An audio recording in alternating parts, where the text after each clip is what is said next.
Oh, we should.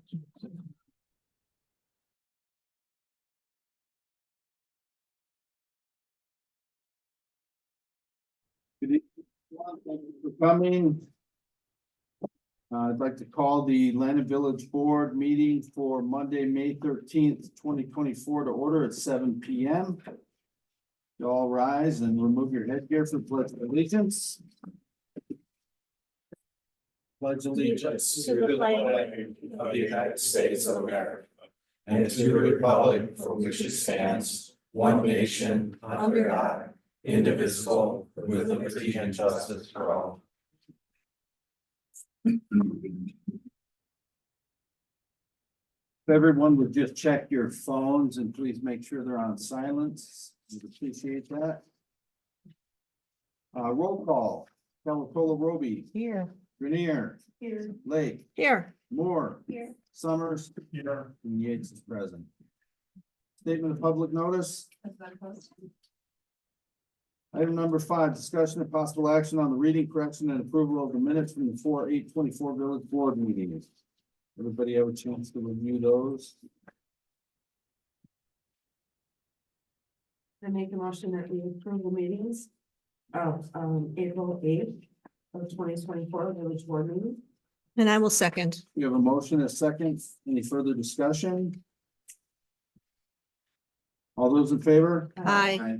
Any opposed? Motion carries to approve the minutes as submitted. Item 6, finance and personnel. We'll cover item 32. Thank you. Item B, legislative. We currently do not have that committee back to full strength. Item C, Parks and Rec beautification. Ms. Lake. We are moving forward on design approval for banners on the avenue. Patrick's gotten the hardware, so those will be going up this summer. Pickleball bids are coming in for possible resurfacing of the tennis courts. Yeah. The prep necessary for pickleball includes concrete slab. And so it looks like that's what maybe Liz was missing, is that you can't just paint old blacktop.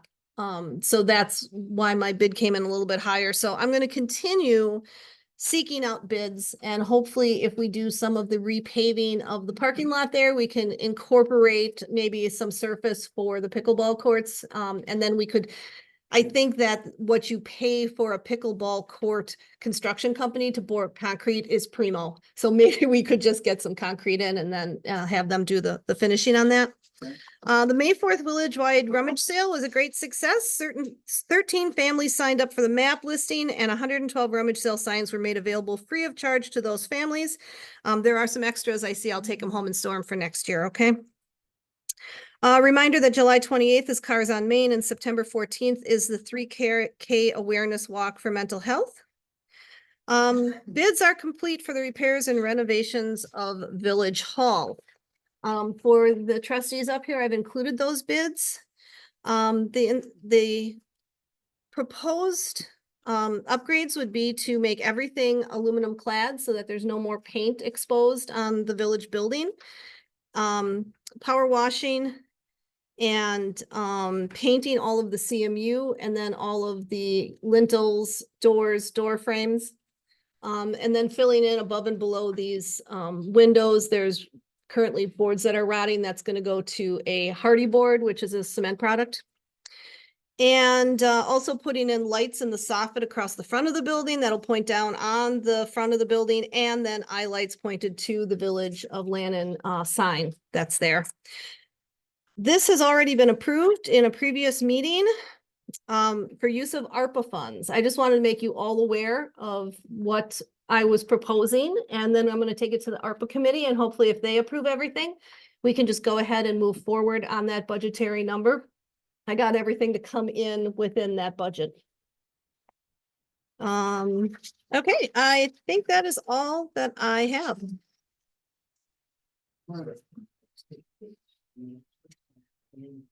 Yeah, I've got, I had like 4 for the cladding, 2 for the paint, and And I did not get competitive bids. I used Scott for the electrical, but I know enough about electrical to know that his bid was really reasonable, and he usually is for us, so. Yeah, exactly. So I didn't want to run around and I knew he would give us the best deal he could. Great, thank you, Colleen. Public safety. I think we still have yet to reappoint that position. Public Works, Recycling and Sewer, that's absent as well. Bit of a committee mess here. And Lori, So far, everything's okay. still holes in the ground? Still holding around. All right. Still blasting. Thank you. Department reports, clerk's office. Got anything going on? Just a reminder, board of review is next week, Wednesday from 4 to 6. Do you want us all here? Yes. All of us? So that's, We need a quorum, yes. What is I do not have any, Review. anybody who has filed an objection as of yet, but they have up until the end of the week to do so. so that is Wednesday at what time? 4 to 4 to 6. 6. And Patrick's bringing pizza. Right. Are you? My office will be closed on Thursday. I have a training session for clerks. I will be here because it is a Zoom meeting, but there's just no other coverage, so I will need to close my office for that. I may be open later in the afternoon, so. That's all I really got. The audit, that all went pretty smooth and. It did. I don't have the adjusting entries or the final numbers as of yet. I know Wendy's waiting for some PSC's information and then they will file that. Okay. But yeah, everything is complete, on the audit end. Great. Police department, Aside from the crime summary, nothing, I'll have some items, so item 11, I'll be talking about. all right, thank you, chief. Item number 8, citizen comments. This is meant for public comments on any subject without any discussion of by board of trustee members or action, except for possible referral to a governmental body or village agent. Ms. Lemmerman, did you want to speak at this time? My first time here. I just wanted to see if, well, I wanted to comment on the complaint or the Village of Landon Police Department. That my property isn't in compliance with some ordinances, hazardous infected trees, things like that. This is a very common problem all over the place. So I wanted to make sure that we are not being singled out. And that other properties, especially the one on Good Hope and Main Street, is gonna be held accountable, or they are receiving letters like this as well. That is a real eyesore in our village. So I guess I just wanted to see if anybody else is getting these and have some reassurances that this is a village-wide beautification, not just certain residents. Any other public comments? No. Item number 9. Discussion of possible action on appointment of village trustee to the village board for term ending April 2025. We had a trustee resignation again earlier this year, which opened up a spot on the board here. Hence all the chaos among the committees and committee chairs, along with some new trustees from the last regular election cycle. The village board opted to wait until after that election cycle to determine how we wanted to fill this vacancy. There were 3 different options available to us. We decided to solicit volunteers to nominate themselves for an appointment. We gave them a period of time to do so, which was up until last Friday, May 10th. And I believe the last I heard, we had one submittal. Is that correct? We still just have the one submittal? So we have, one submittal, Mr. Newman here. And I guess what we could do is, Mr. Newman, even though many of us know who he is, and we have his sheet here from his last campaign, maybe you can tell us why you think you're a good fit, why you want to do this again, subject yourself to this. And then the board can decide if we have enough candidates at the point, or if we want to take a different course of action. Well, I've done it all before, and I have great interest in the village of Blandon, of course. And so I was a little concerned with losing the Director of Public Works, because that's second to the president, as things that have to be taken care of in the village. So I mentioned to the president that I would be willing to serve on the board for this year, but I would also like to be Director of Public Works. Anything else? Would you be willing to run again? I don't know. I'll see. What made you come back after a 7-year hiatus? Well, I was quite busy traveling the world in the United States and really didn't have time for this. But now I do. Well, and you and I, probably among the whole board, have been living in the village the longest among the board members. So we've seen a lot of changes, you know, in the village here. And you mentioned some things in here like your clean and green program. Yes, Is that already applicable within the village? we probably issued probably 30 citations, properties to clean them up. And we removed probably in the area of about 60 trees that were infringing on the right of way and were dead or dying and that. And we enforced the tall grass ordinance. And so, yeah, we made quite a bit of progress. What about it with your explanation of the clean and green program? What about the corner on Lake and Main? That is so terribly overgrown, and Lake Street in Maine, Yeah, that lot is terribly overgrown. And the last time they came through and cut the grass, they just did a swatch. So it's along the road. You go in there deep and the grass is long, there's branches down from storms. I mean, it's an eyesore. I remember when I first moved into the village there and Mary Quataro owned that lot. She had gorgeous plants, and now that's all overgrown. but we've been mowing it every year, so I don't know. Well, they haven't mowed it very well this year, Not probably not. you know, but if we're gonna do a clean and green, that lot needs to be cleaned up. We've got similar problems, the one across the street with snow draining. And we've got the across on Good Hope Road, the 11 acres. And both of those were maintained by Sammy Schmidt. And of course, he's passed away now. So that's gonna raise some new issues there. And that fencing, Oh, yes, that's along the barns, yes. Oh, no, that's illegal. it's just falling apart. Oh, no, that's been brought up. We're working on that stuff. That's a lot of stuff that's gonna I be. went they took the president for an automobile ride in November and pointed out maybe 30 or 40 violations. So we'll be working on them. And when I came into Lynn, Terry Geisel was president. So it goes back quite a ways. Why did you choose to leave the board? Business. Business? Yeah.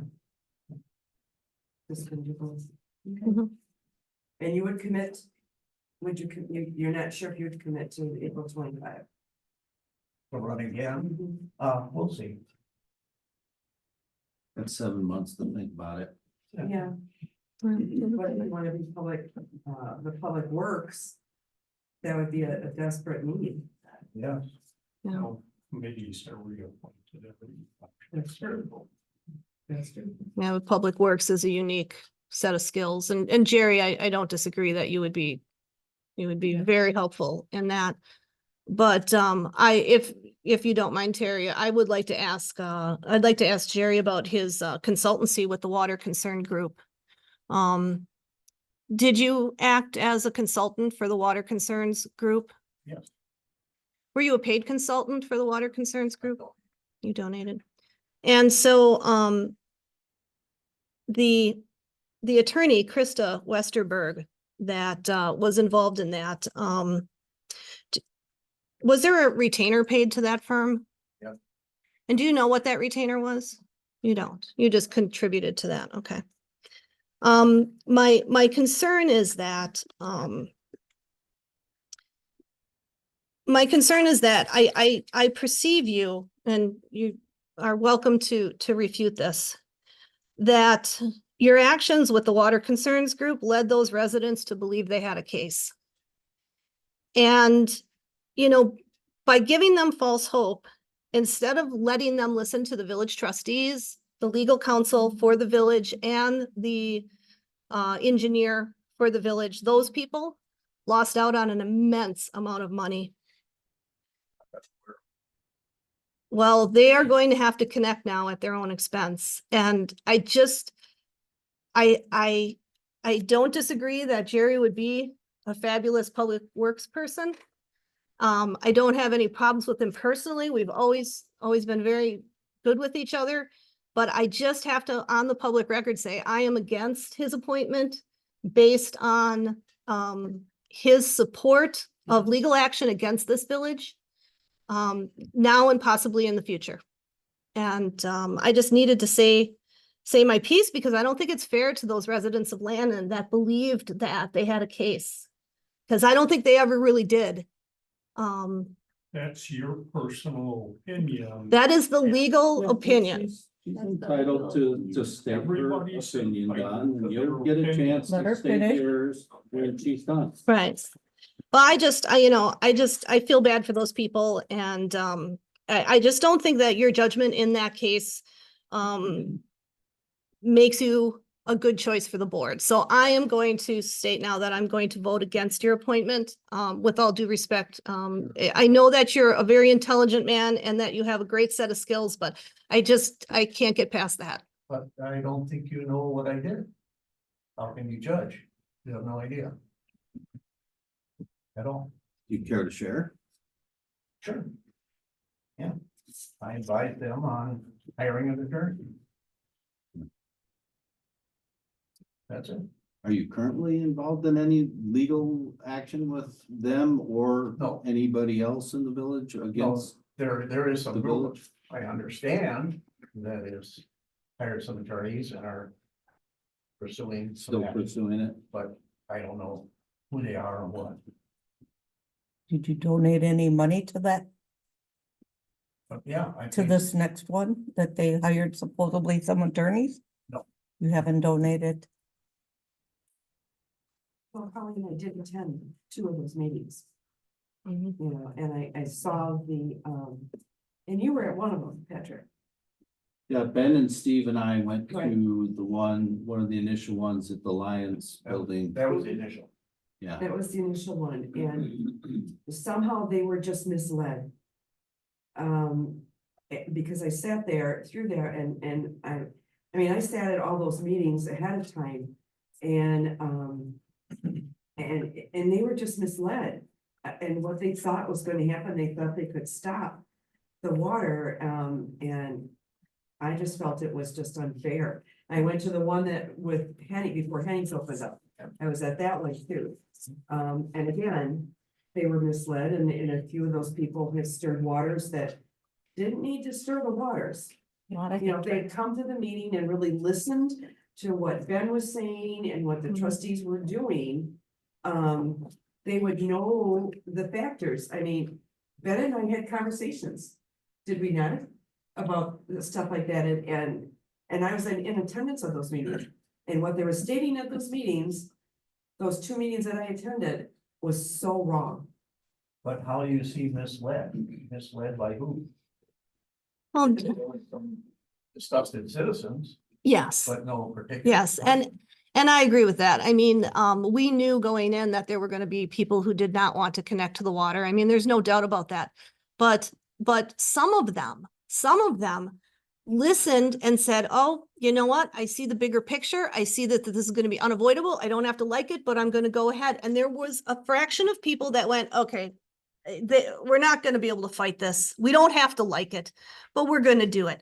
And then there were some people that were stalwarts, the people that are now being made, and I feel for those people. And Jerry, it may not have been all you, it may have been a number of people in that group, but you're the smartest person in the room. And that's where I lay it at your feet. Experience. Well, the most experienced, Yeah.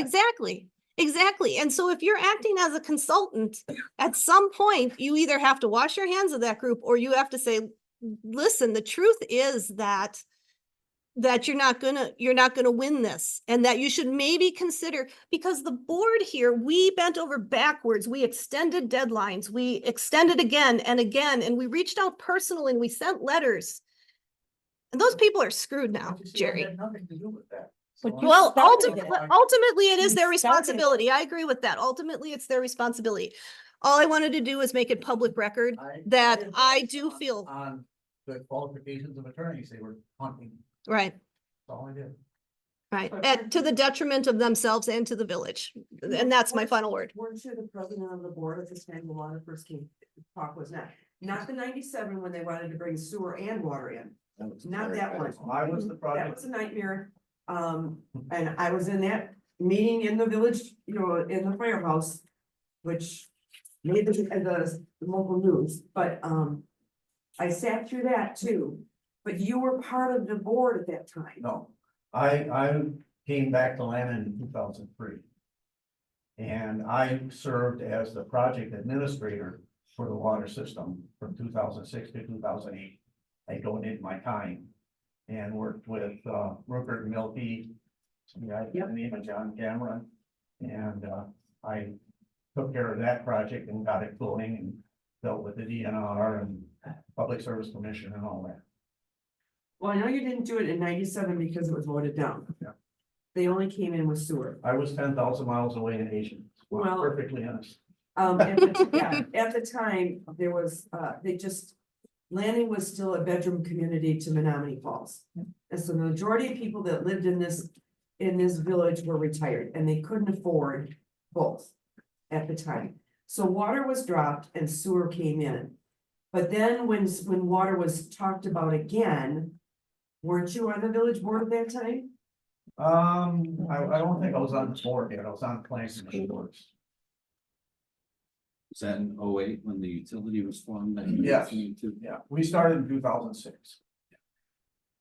Mhm.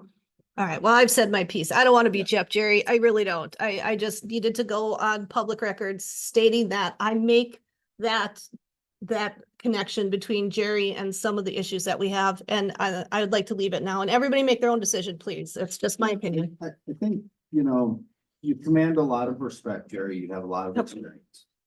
You do.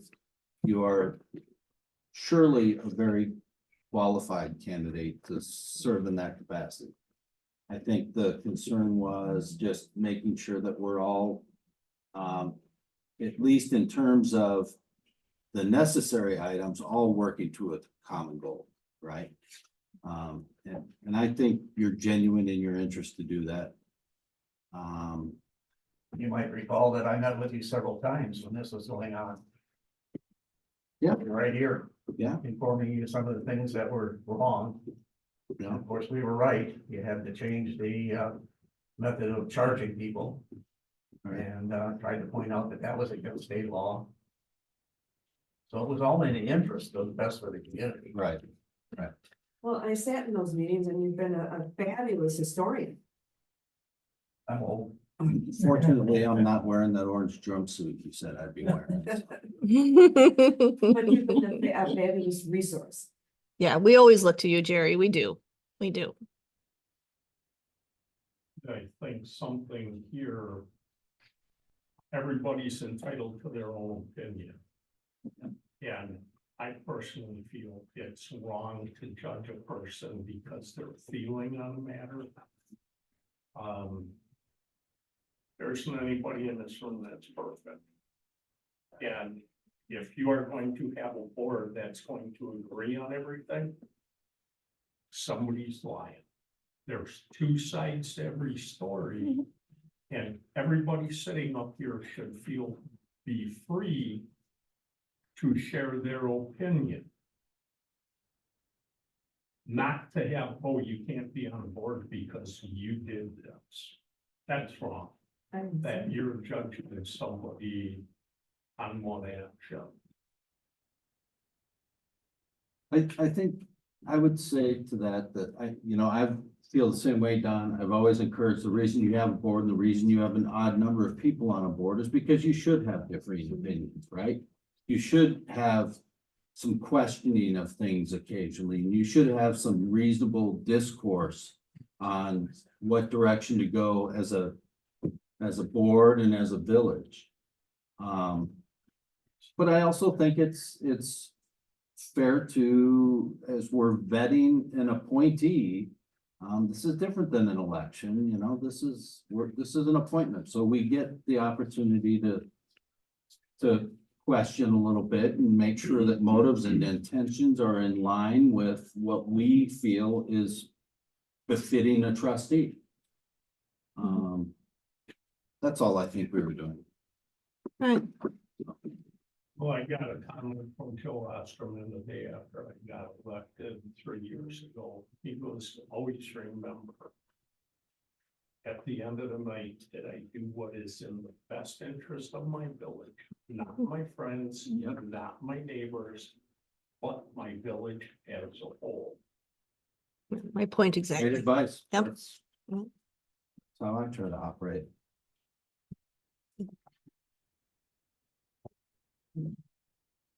So do we have anybody else have any other questions or comments? Does anybody want to fashion a motion? I make motion that we vote on the appointment of Gary Newman to fill the open position on the board. Okay, so we have a motion to accept Mr. Newman as an appointee for the trustee position vacancy. Do we have a second? Second. I'll second. We have a motion and a second. Any other discussion? Are we going to do a written Roll call. vote? Oh, a roll call vote. We'll do a roll call. Okay. Yeah, right. Yep. Okay, we have a motion and a second. Any other discussion? Okay, we'll do a roll call vote. Lake, No. Delatola, Roby, No. Yates. Yes. Moore, No. Grenier, Yes. Summers. Yes. 23. Oh, perfect. So what, we need 7? All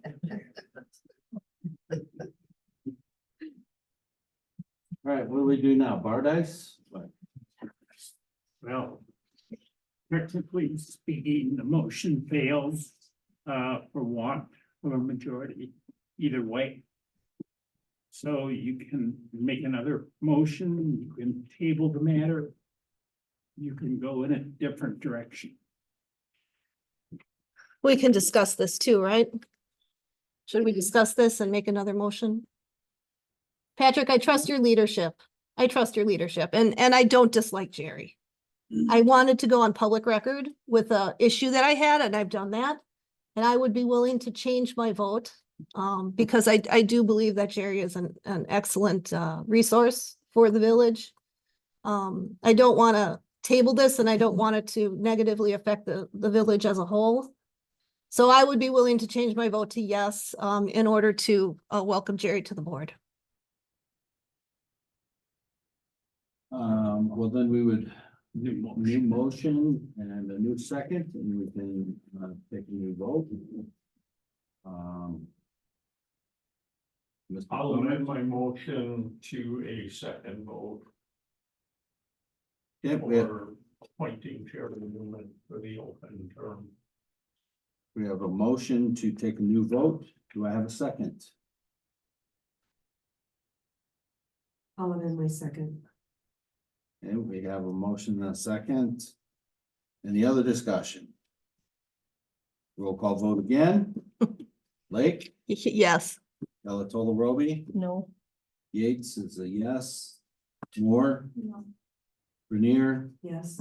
and Summers. Yes. Okay.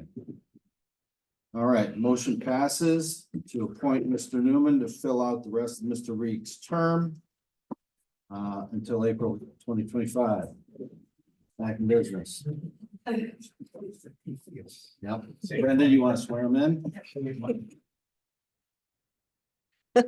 Welcome to your first Village of Lannon meeting.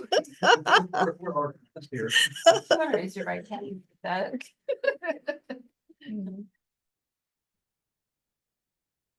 I. Jerry Newman, have been elected or appointed to the office of trustee, swear or affirm that I will support the Constitution of the United States and the Constitution of the State of Wisconsin, and will faithfully, impartially discharge the duties of said office to the best of my ability, so help me God. Thank you. You can just fill that out and then I'll notarize. Yeah.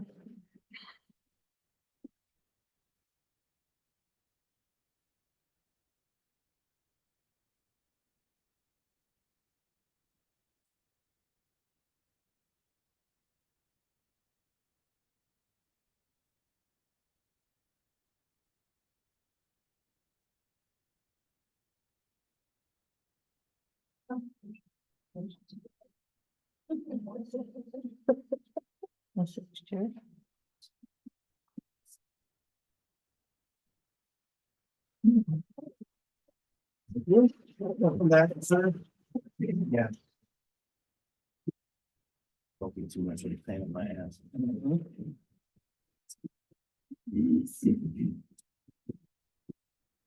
All right. I don't think William Perry wants something goes off. Right.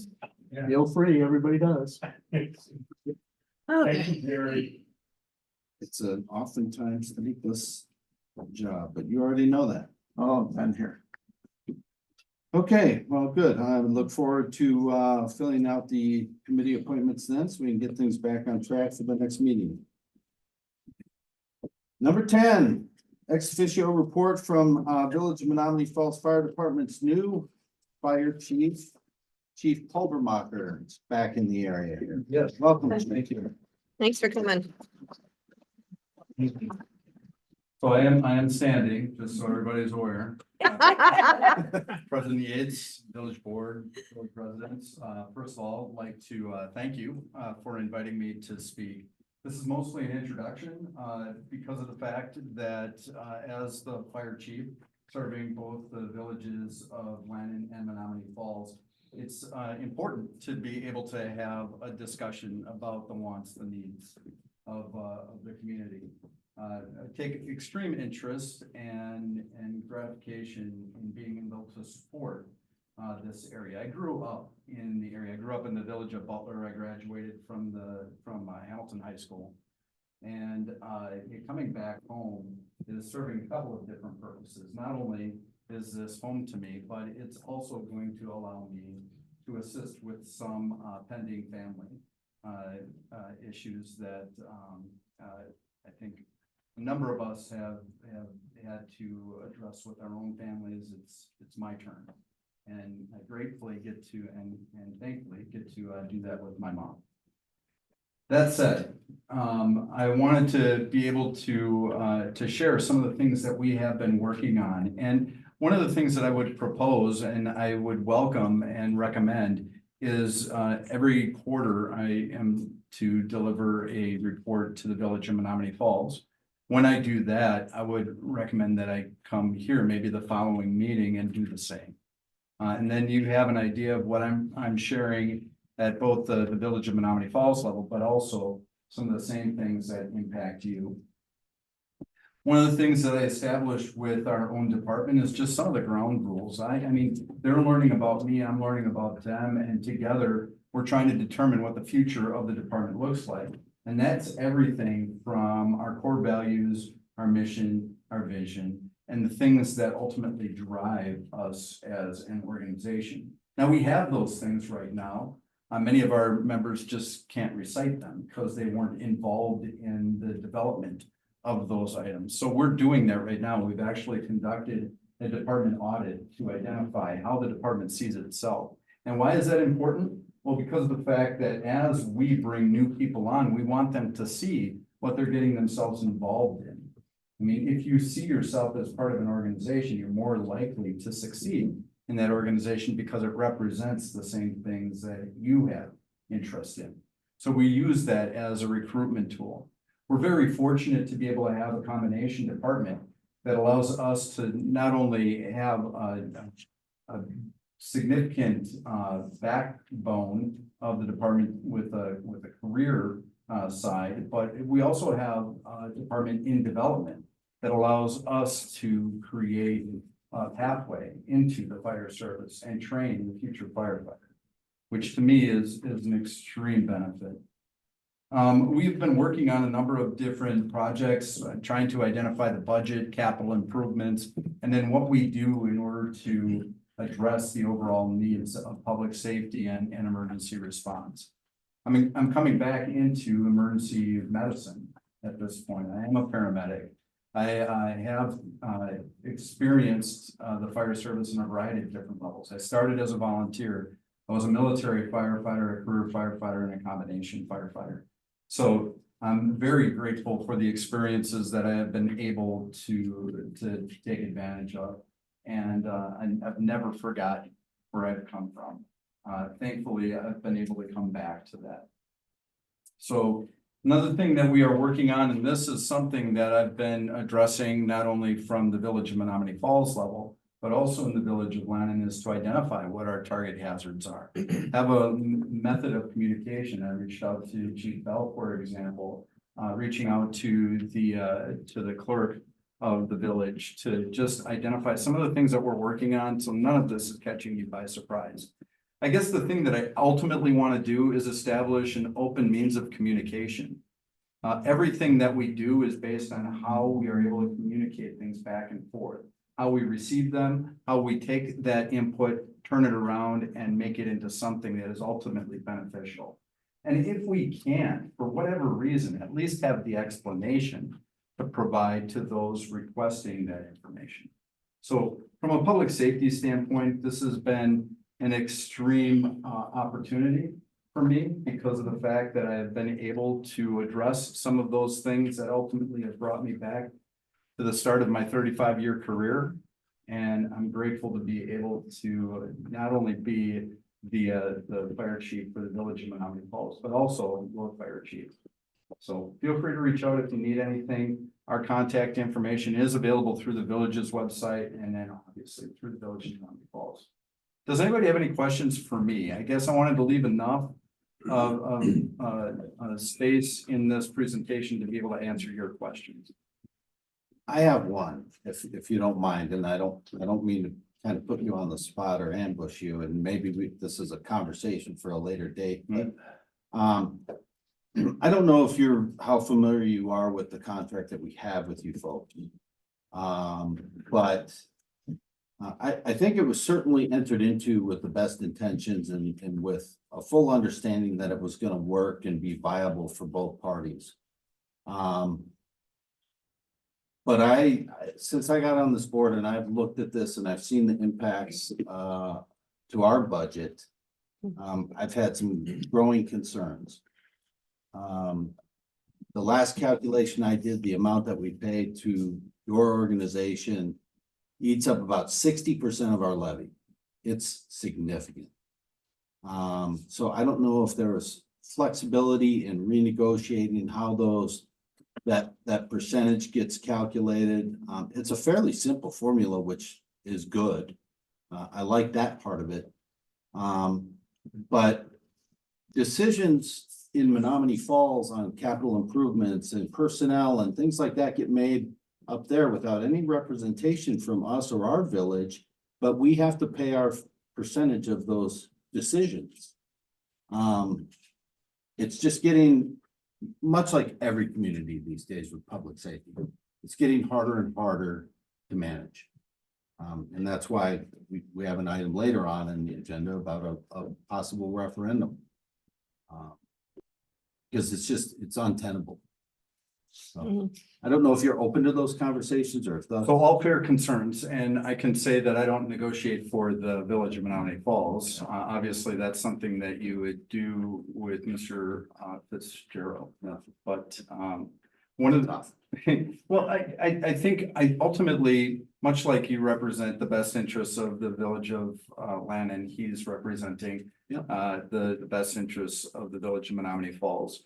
And there's been some really good things that have happened. I can tell you this, the overall ability to staff a fire department the way that we used to 30 years ago is non-existent. And we're seeing this throughout the state of Wisconsin and throughout the United States, where we are having a very difficult time in finding people who are willing to do this job part-time or volunteer.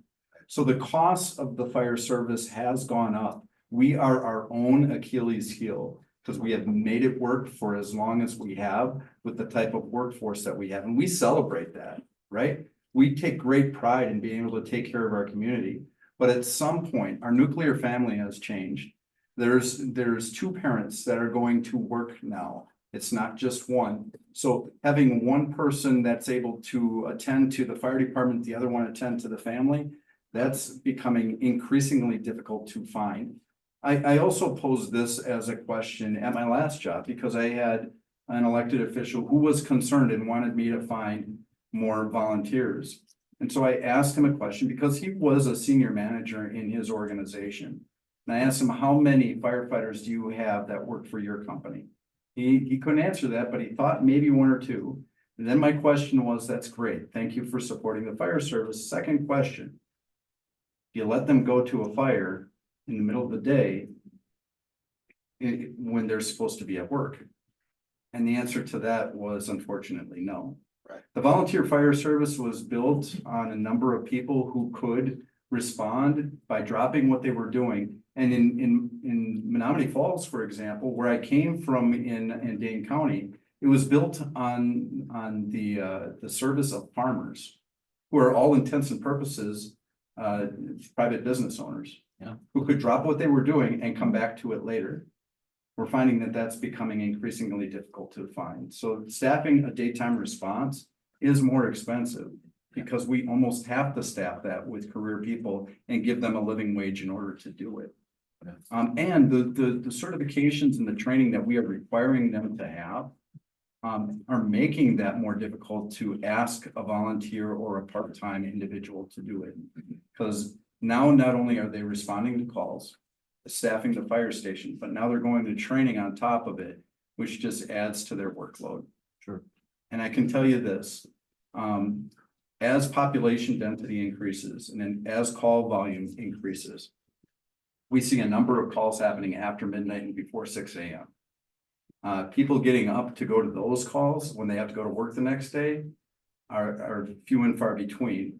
Because the more calls we get like that, and the less likely they are to perform at a satisfactory level at the job that pays their bills, they're going to make a choice at some point. And it's going to be in the way that ultimately points to serving, paying their bills and providing for their families. Sure. Yeah. So, yes, as much as I would like to say, I would love to do it for less money. Realistically, I'm telling you that the cost of the fire service is going up because of the workforce that we need to find right now. Yeah.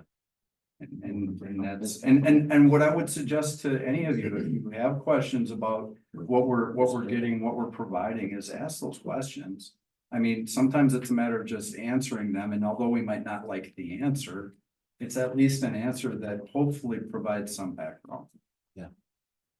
I have a question. Yes, ma'am. If you have a resident that calls the fire department 2 times a week, 3 times a week, sometimes more, twice in one day, and they're elderly, isn't there something you can do they should no longer be living in their house at that point, but they're refusing to leave, or the family doesn't want to help get them out of the house, but you guys keep running, you guys keep going, and that's money that you have to pay these people, you know.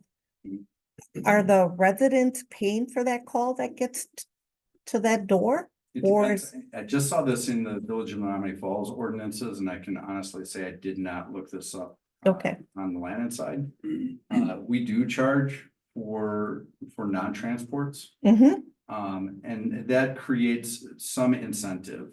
And what we try to do is we try to help people help themselves first. Yeah. Right? So if they don't want to go to the hospital, but they keep calling us, Mhm. that's at some point triggering a response that suggests you need additional help. And although we don't like receiving help, and firefighters are the worst for asking for help, right? Mhm. I probably dial 911 and then wait until I would call the ambulance because of the fact that Yeah. I'm the one that provides assistance and I know who's coming into my house, right? yeah, Usually the people that I work with.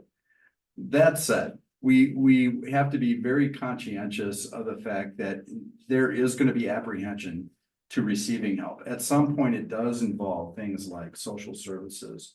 Village of Menominee Falls has the mobile integrated health so that we can at least follow up and it's not an emergency response. And usually that's done through the hospitals. So we have the ability to put certain things in place. At the end of the day, we can't force somebody to, until they can't make decisions for themselves. and how do you know they can make the decision or can't? So we can't because we're not clinicians in Yeah. that regard, but once a clinician makes that determination, Mhm, then that becomes a little bit more. okay. I mean, we can identify signs and symptoms, Mhm, we can refer, but we can't diagnose. okay, From that standpoint. thank you. Anybody in the audience have any questions for the chief?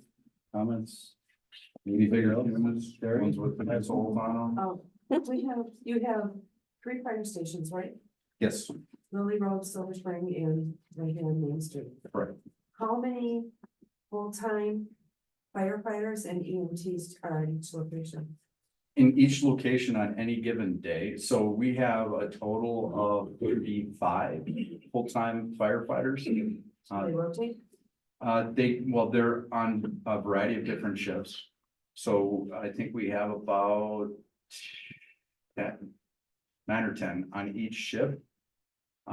Is between the 3 stations. Do And they then rotate fire stations?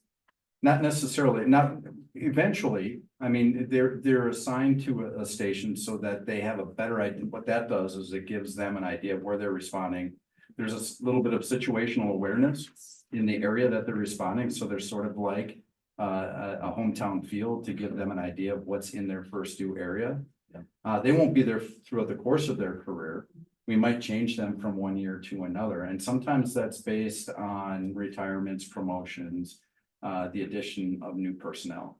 So depending on how we receive those personnel and how people are promoted based on their capability, we might have to rotate them. So on a given day, how many firefighters are at a station? Full-time, Full-time, about 2 to 3. okay, and EMTs? So they cross, and many of them cross. We have 5 or 6 full-time EMS only providers. I shouldn't even say full-time. All of our full-time staff are dual cert. So they have EMS and fire. But some of our part-time folks are able to serve either on the EMS side or the fire side. Yeah, I took your CPR training at the Lily Road location. Yeah. And Have you had to use it yet? thank God. Oh, good. It It works. does work. Yeah. It does. And thank you for taking that. And that, I guess, is a PSA to everybody takes it. It does actually provide the best chance of survival. Yes, ma'am. Non-transports are billable to insurance and Medicare, correct? Yeah, in certain situations, it sort of depends on what happens, and there's certain things that we can bill and we can't, so. For example, at one time, diabetics who received care really should have gone to the fire department or to the hospital in order to be reimbursed. We cannot tell them that on CDL. We cannot direct their care based on funding. So we gotta be careful with how that's presented. So Medicare doesn't pay for It's diabetic situations when we stabilize them and everything's okay. Correct. They don't pay for that anymore? At one time they did not, and right now I'm not certain that they do yet. Okay, the privates won't come out and do that? Well, the privates will be in the same position where they're looking for the same funding mechanisms. Well, thank you for coming, chief. Really Yep. appreciate it. Thank you for having me. Have a interest too. Okay. We grew up in the same town, Butler? yes. Yeah. I'm the camera lad in the summer and I was person. Oh, 201. Yeah. I was my pro for about 2 months. I was certified on 203. Hugo Bublitz was my driver. He was old one. Yeah, But I watched Butler and the Falls General Fire Service change liability stuff. To my knowledge, since I bought a house here in 04, you are the first person here in the fire department. I did go in and meet with Chief Washington and Don Rooney for several times. As far as the quality of care. Had 4 of your people in my bathroom picking my wife up last fall. If there could have been a training video made, I did training in Chicago also. I could not have asked for better care. The quality of the Falls Fire Department, I think, is as best as anyone can have. But as Patrick noted, it'd be kind of nice if seeing how we're paying a chunk of that, if we could be invited to some of these meetings, so we understand where everything's coming from, because if nobody's been a volunteer, they don't have a clue what you go through. No, and part of what we do is intended to be secret because we can't tell everybody what we're doing, right? Yeah. So there's a lot of people who never realize how the fire department responds and impacts their neighborhoods on a day in, day out basis because of the fact that we can't tell people where we've responded, especially on the medical side. And we respond to a lot. Yeah. Well, again, thank you very much. I would certainly be very interested in having those, occasional updates on what you guys are up to and just a little more awareness, like Mr. Summers said. I think it would be good for us to be a little more aware of what your planning and strategies are, and because they do impact us. So one of the things, and I appreciate the invitation to speak. I know that in speaking with you to try to make this happen, it just made a whole lot of sense to give you an idea of where we're coming from and put a face to the name type of situation. And feel free to reach out. I have no problem driving out here. I actually just moved into the area last week. I was gonna come in uniform, but I think it's in the box. If you don't mind. No, No, this is not at actually all. how I come into work, so I'm more of a business casual guy. Well, thank you very much. Yeah, thank you for coming.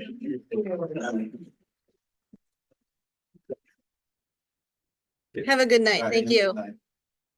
All right, item number 11, discussion of possible action on hiring a part-time police officer to the police department. Police department has always had an issue with recruitment and retention. We're lucky when an expert comes along and applies for a job with us. With the recent departure of Officer Wiedenbender, who's been on an extended leave of absence, opens up the door for us to replace him. So one of our applicants, Dave Niles, is best suited for the job. I'll let Dave introduce himself, but he's got 33 years of law enforcement experience and a lot of recognition. Stealing your thunder. Good evening, everybody. First time meeting you all. I'm David Niles, 61 years old, married, got a 26-year-old son who currently teaches on the Milwaukee South Side. As Chief Doug mentioned, I had just 3 months shy of 32 years on the job. I started at District 7 in 1991. Went to day shift, went downtown, was bored, went back to 7, body for body. Then went to 6 when my son had some medical issues, and then transferred to the academy in 1991. I spent most of my time at the academy teaching firearms, defense and rest tactics, vehicle contacts, teaching recruits and regular officers, certifying that they use their firearm, what they need to learn in order to qualify and be part of the department. Succeed. I have a wealth of experience doing this job. Numerous merit arrests for arresting violent suspects. I enjoy serving the public and it's been my passion for these years. I was retired for about a year, got extremely bored. So I Yeah, like being around. If downtown bored you, Yeah. retirement was probably pretty boring. I do, I like being around people, I like serving good people and protecting good people, I think that's what God put me on earth to do, so. Excellent. That's why I wanted to go back into it, so. I just sitting home isn't for me at this point. My wife's not gonna happy about it, but she understands, she works at St. Louis and she's been there for approximately the same time as a police officer, so. Oh, police officer and a healthcare professional. right. That is unusual, isn't it? Cops and nurses, yeah. Yeah, he's very dedicated to her job. He works at, like I said, sitting at home, it's just not for me, so. Mhm. I worked with her, Chief Bell for years, I've known her for many years. Good man. He's a good guy. Yeah. Working for him and for serving the people here. So this really isn't a new hire, it's actually a replacement, right, chief? Yeah. Right, yeah, okay. So how many hours are you looking for? A week, a Uh, month? Part-time, Yeah. whenever you need me, honestly, I make enough money on my pension Yeah. to live comfortably. I just like. You have to come to National Night Out. Are you committed to do that? Okay. Need me, We have a dunk tank. Yeah, you're Okay. a dunk tank. I'm sure somebody can throw enough softballs. But Excellent. Well, it's good to meet you. Thank good to you. meet you. Well, Flanagan will certainly be boring compared to Milwaukee. Oh, yeah, Not always. yeah. Well, We have our moments. well, I've told people for years, I've lived in Milwaukee my entire life. And, And you're still alive, which is Yes. amazing. yes, I've lived on the southwest side yet. And it's still fairly decent there, but there's no fences around Milwaukee. So a lot of things that you saw in your current Milwaukee are starting to move out to other areas, so. You never know what's going to happen. Yeah, is what it exactly. comes down to. And it can occur anywhere. Any questions for me? What's your job do to keep from being?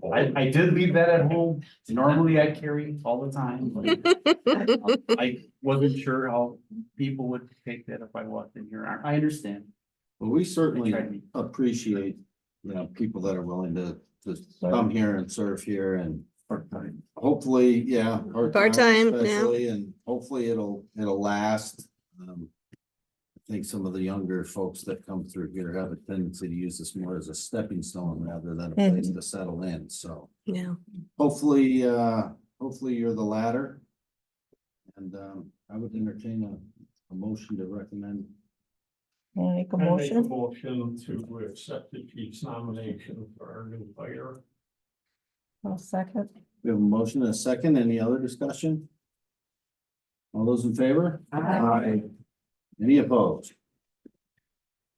Motion carried. Welcome. Thank you. Thank you so much. Welcome. I was gonna mention, don't hold it against me, but I used to be Kevin Porter's newsboy. Ah! Way back in the day. So I'm sorry about Kevin Porter. That's funny. Thank you. Sir. Officer Niles. I drive a gray Tacoma. Okay. Okay. Patty.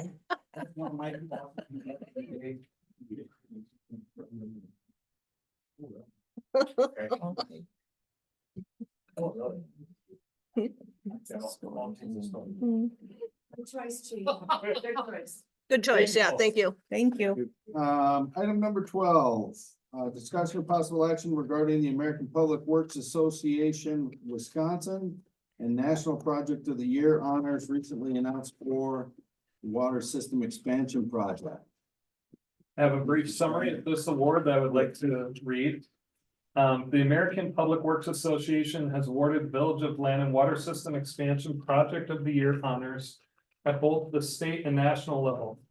Lannon's project is one of approximately only 5 projects to receive this honor nationally in the small cities, rural communities category, and one of only approximately 25 projects across all categories to receive a national award. Lannon's water system expansion program began in the fall of 2018 when the Hamilton School District contacted the village to request a water main extension to the Lannon Elementary School because its private well supply had repeatedly tested positive for E. coli bacteria, despite their many efforts to address the issue at the well. Within 5 days of receiving this information, the village held an emergency public information meeting at the village hall to inform residents of the situation. To provide the school with safe drinking water, the village board passed an emergency resolution to extend the water main to the school. This water main extension was designed and bid in just 3 weeks. In addition to approving the emergency resolution, the board directed Strand to study and identify options to affordably extend municipal water service to those remaining portions of the village still served by private wells. Ultimately, after extensive collaboration with the Wisconsin DNR, Waukesha County, the United States Department of Agriculture, Public Service Commission, and the village's municipal finance advisor, Ellers, and the village attorney, Von Bryson and Roper, the village board approved the expansion of the drinking water system. The scope included approximately 3 miles of new water mains, rehabilitation of the village's current municipal well facility, addition of a second municipal well facility, a private plumbing conversion, and private well abandonment program. Together, these programs extended municipal water service to an additional 220 properties through 16 village streets to serve an additional 700 to 800 village residents. Municipal water service was able to be extended to all areas with reported private well water quality issues. As a bonus, all local roads were able to be repaved through the program, an achievement that would have been otherwise nearly impossible on the village's $18,000 per year annual road budget. The village worked with its engineer, Strand, municipal finance advisor, Ellers, to identify a funding strategy for the program with the goal to minimize upfront out-of-pocket costs for the affected properties. Lannon Stone Products, represented here, and Hallquist Stone provided significant grant funds administered through the Waukesha County Community Foundation to aid in paying for private plumbing expenses and to reduce individual special assessment costs. Waukesha County contributed significant grants toward private property expenses through the Community Development Block Grant Program. The USDA Rural Development Program provided nearly a 40% grant toward the public infrastructure costs. In total, approximately $8.8 million in grants was secured for this $10.9 million expansion program. The remaining costs to customers were spaced over a 20-year low-interest special assessment.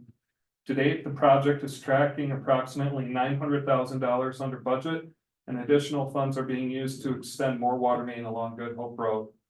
The project was accomplished through extensive collaboration with the village officials, having spanned 3 different village presidents and multiple village boards. Multiple agencies, finance advisors, contractors, operators, public involvement consultant, multiple attorneys, accountants, and county, state, and federal officials. Congratulations to the Village of Lannon on this significant accomplishment.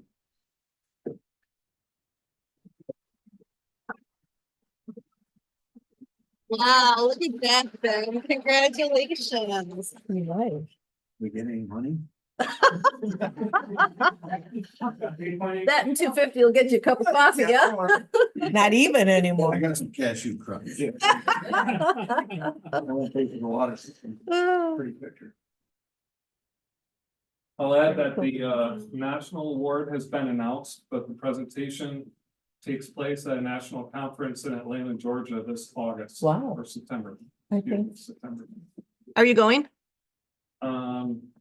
President Yates and I are discussing it. You should go. I'll have a bake sale. Right.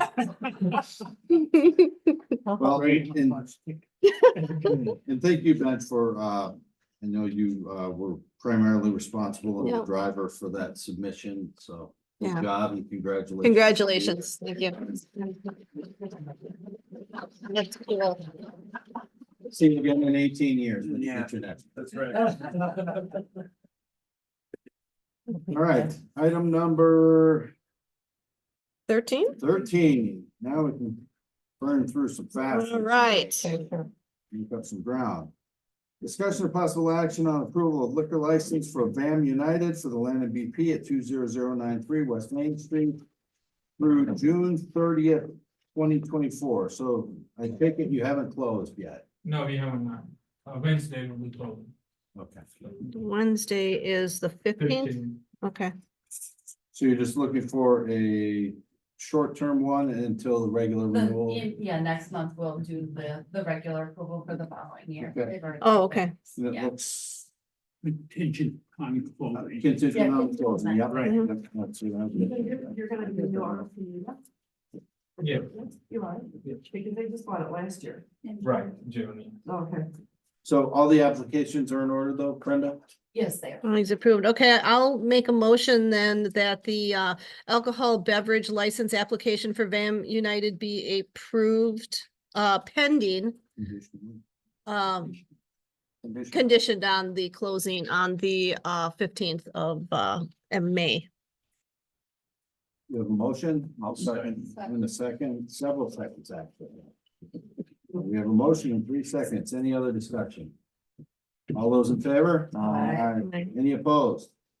Motion carries. Item 14, discussion of possible action on approval of cigarette license for VAM United for the land of BP at 20093 West Main Street through June 30th, 2024. Similar motion would be appropriate. Okay, I will make a motion that the cigarette, tobacco, and electronic vaping device retail license application for VAM United be approved contingent on closing on May 15th. We have a motion and a second. Any other discussion? All those in favor? Aye. Any opposed? Motion carries. Item number 15, discussion of possible action on approval of temporary Class B license for land and junior baseball for June 1 and 2, 2024. Make a motion to accept. We have a motion to approve the licenses. I'll second. Temporary Class B, we have a motion and a second. Any other discussion? All those in favor? Aye. Any opposed? That one carries. Item 16, discussion of possible action on approval of temporary Class B license for Landon Stoneman Baseball for June 8th and 9th, 2024. Motion to accept the approval for the summer. For June 8, 9. We have a motion, do we have a second? We have a motion and a second. Any other discussions? All those in favor? Aye. Any opposed? Motion carries. Item 17, discussion of possible action on approval of operator license applications. All of these have been They have done background. checked and everything? Correct. Okay. Repeat approve all these. Mhm.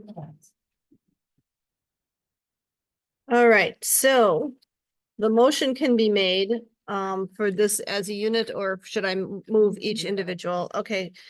So I'd like to make a motion that we approve the submitted applications for intoxicating malt beverages and liquors for the 4 applications that were submitted by the clerk. We have a motion and a second and a comment from Hector. These should be named. Named, okay, so I would like to amend my motion to specifically name the applicants as the Lannon Stoneman Hit-a-thon. The Dawson, oh, wait. The individual. The individuals, so it would be Chad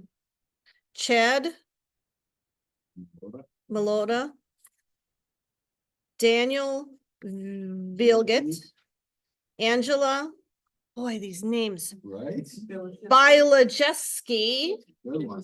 that's a good Irish name. And River Eastwood. That one I got. River Eastwood I got. Did you amend your second? Yep, okay. Any other discussion? All those in favor? Aye. Any opposed? Motion carries. Discussion of possible action on a temporary crushing permit for Land and Stone Products. Just a crushing permit. Did you want to say anything or are you good? Yeah, well, don't know if they're all are aware, but a temporary crushing permit for the Cowley property. We're working with Halquist to help them make some of their stones smaller. We'd be operating within their plan of operation, no crazy hours, nothing like that. All of our equipment is equipped with what noise backup alarms. And we're hoping it'll take no more than a month, weather permitting. That was my question. I see a start date, but I don't see an end date. Yeah, I tried to pull a quick one. No. Yeah. We're estimating 4 weeks, but we'd ask for a little bit of grace would come back for the board. And gladly pay for another permit should we need one, but we're estimating being in and out. Are you moving any equipment off of the Land and Stone property to the Hallquist property? We won't be, no. Okay, Potentially a loader.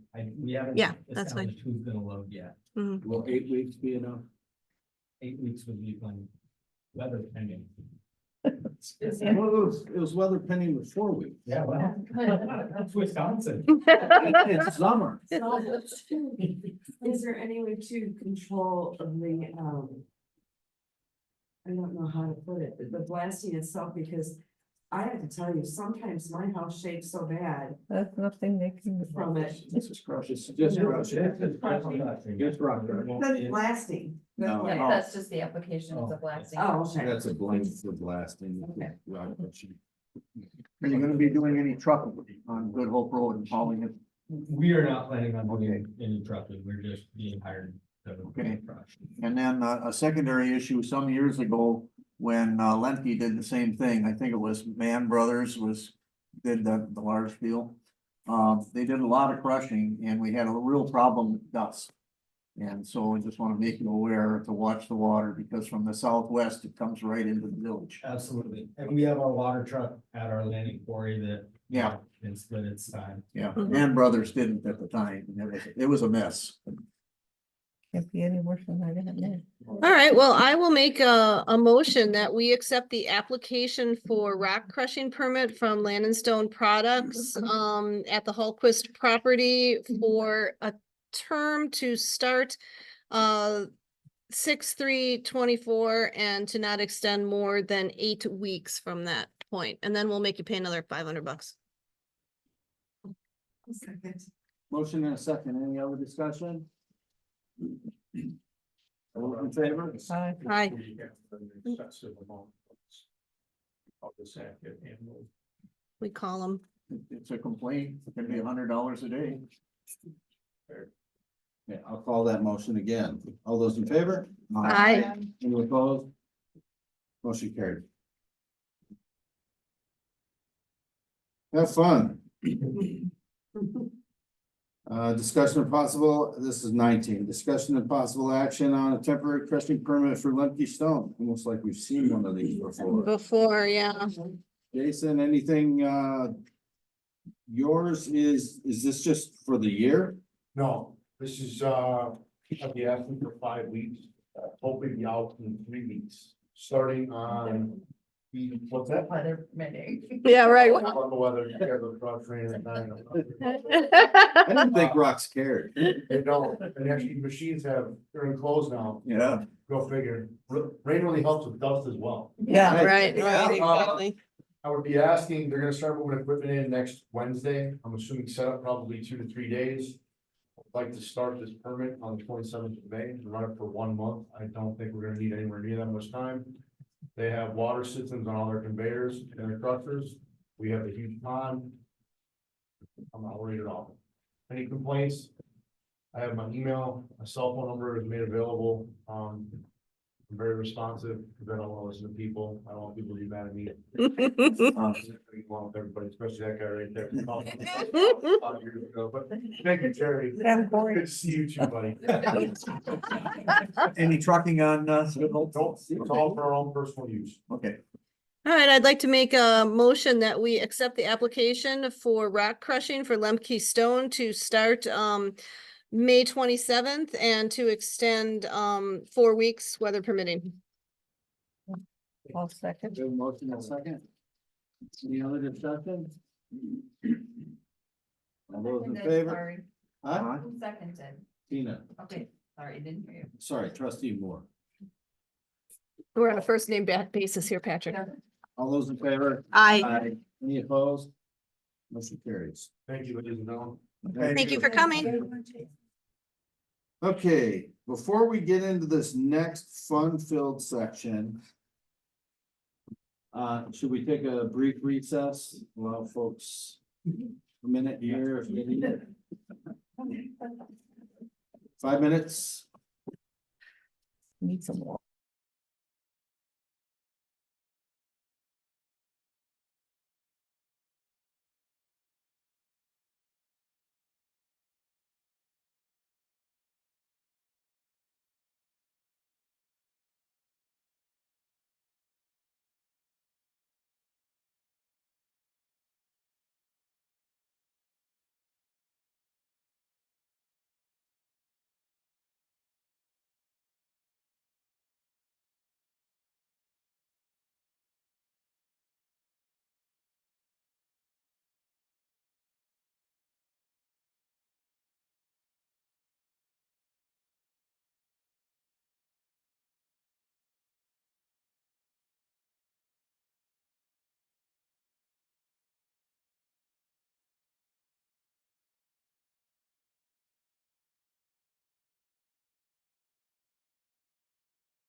get on with the rest of these items. Jonathan. I'm back.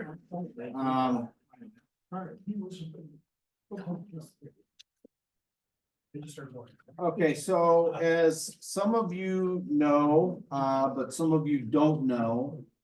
Back in the good old days, 7 years ago, when I got on this board, we didn't have a lot of stuff going on in the village per se. No money. At the time, yeah, no money, very little borrowing capacity. Due to existing debt and our tax, base, our equalized value of our village and all that good stuff. As you can imagine, over the last 7 years, things have grown, exponentially more complicated from a financial standpoint. There are a lot of balls in the air. Big, heavy balls that can crush you and kill you if you don't manage them correctly.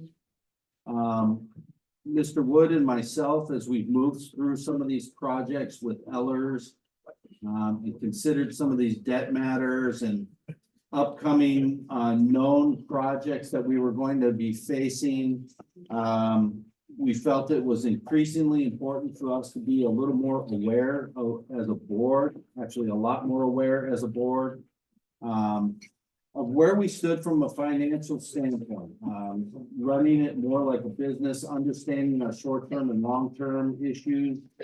How those worked with and around each other. Doing our best to try to forecast future needs and have a plan for that.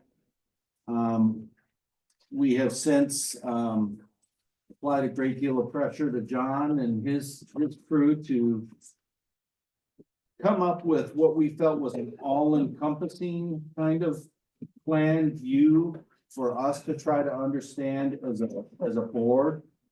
A lot of these matters, if you're not used to looking at them, are going to be very heady and confusing.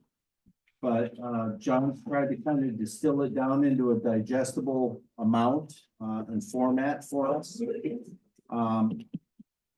I do plan to continue to have these kinds of presentations, meetings, either at regular board meetings or at special meetings, just so that you can all as trustees really try to formulate a grasp of how this all affects the village and us as its residents. So we can make informed decisions when we're looking at some of these projects, because some of the, I mean, as you know, these are some large dollar projects. What's the proposed action? Is this just really an informational thing? Mostly. Yeah, okay, Yeah. that's, I didn't have time to digest all this. Yeah, so with that, I'm gonna turn it over to John Cameron from Ellers, who's, I believe, done the lion's share of the heavy lifting on this to run us through this. I didn't know if you had somebody in the back. No, you know the other guy I work with, that's true. Well, yeah. You mean the one that's not even here? That's right, What's exactly, Sussex? yeah. Well, good evening. Thank you very much for having us here tonight. I know you have a long agenda, so I'll do my best to move through this, as quickly but effectively as possible. And I really need this to be informative in nature, but also informal from the standpoint that, as we're going through this, and to Patrick's point, there are a lot of topics and different items that we're gonna kind of cover tonight. So if you have questions, please feel free to stop me as we go along. If you have questions afterwards, you can always reach out. We're always happy to educate and talk about or clarify different items or comments as best we can. So with that being said, we'll kind of dive into the analysis and we're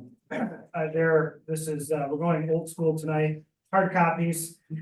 So I presume everyone's got a copy up here, and then there are extra copies over there. I think everyone's got one, so I think we're set. So I'm on page 2 in terms of the why are we here tonight, and I think Patrick kind of covered a lot of that. What I'll add to it is, in addition to really looking at kind of the capital improvement plan that we were asked to analyze from a financing side, really there is a holistic view in terms of, number one, how are we going to go about funding these projects? And For those who were on the board, probably this past, I think it was this past fall, that I was before you talking about kind of a very much like a debt 101 in terms of general obligation debt versus revenue bond debt, how much general obligation debt do you have? And I'll kind of revisit some of those topics tonight, but kind of ties into how do we go about funding it? What are our options in terms of use of general obligation debt versus revenue bond debt?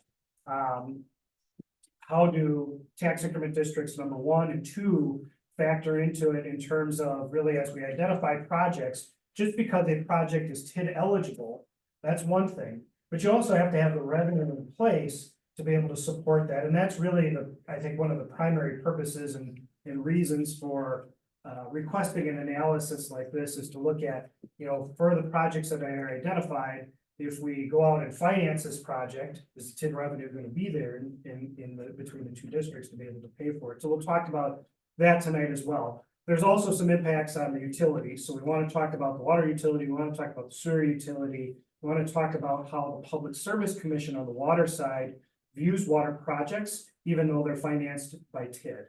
So we want to talk about those items as well. And again, certainly happy to answer questions as we go. And something like this, to Patrick's point, and to his credit, this really is something that is meant to be updated as you go through time here as well. So, from a TID perspective, new values are going to come out in August. So we'll know, the numbers in terms of construction that was done in 2023, valued as of January 1st, 2024, which is partly what this analysis is based on. So it's meant to be updated and revisited from time to time. So if you look at the next page, page 3, this shows the capital improvement plan for the village out through 2032. Now, these numbers were put together or provided to us by Ben, and I know he had a lengthy memo that went along with it that described the projects in great detail. So I won't really spend a lot of time walking through these projects, but just kind of to give you a lay of the land on dollar-wise by year and kind of a breakdown of cash versus debt financing. So this year in 2024, you've got approximately $1.5 million of project costs that are identified between lift station upgrades on the sanitary sewer side. The biggest project, 2 biggest projects are the water facility electrical upgrades, as well as Good Hope Road water main work phase 1, and then a smaller amount of I&I work, inflow and infiltration work on the sanitary sewer side. In terms of the sources of funding, which is really where we come into the picture, we're not the ones identifying the costs. You wouldn't want us to do that. You'd want somebody like Ben to do that so that it's done right. But we are talking about how it's getting paid for. In terms of a good amount of the cost, you've got ARPA dollars that are identified to pay for a portion of the project costs.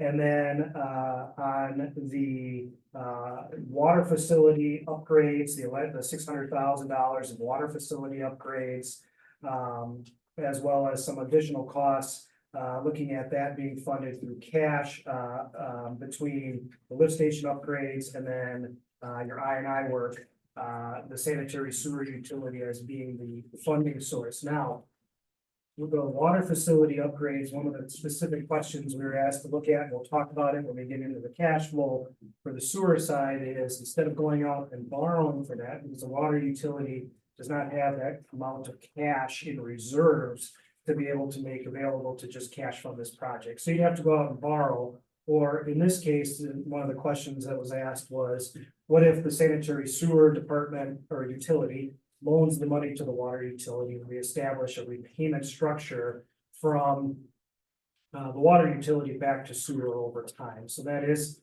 one of the items that we did look at. And as we get into it, we'll talk about how much reserves should you have at a minimum standard within a utility. So preliminarily, that's what's identified in the from a funding plan standpoint, just for the water utility, to receive a loan from the sanitary sewer utility for the electrical work. But I think we want to make sure when we get a copy of your 2023 audit that there are still a sufficient amount of reserves within the sanitary sewer utility. We're projecting that as a carryover from 22 to 23, but we'll want to verify that in the context of the audit. Going into 2025, you've got fairly heavy capital improvement plan year next year, really breaking down between some additional lift station work. The second phase of Good Hope Road, the potential interconnect between Lannon and Sussex, and we'll talk about this as well. I know this is still very conceptual in nature, but the bulk of the costs in your CIP are related to the water system between potential additional source of water and how you go about doing that, building a well. In this case, in this phase of in this scenario of the capital improvement plan, what's contemplated is a potential interconnect between Lannon and Sussex, and Sussex in that case, potentially providing water to Lannon on a wholesale basis. And there's two different types of sale, retail or wholesale.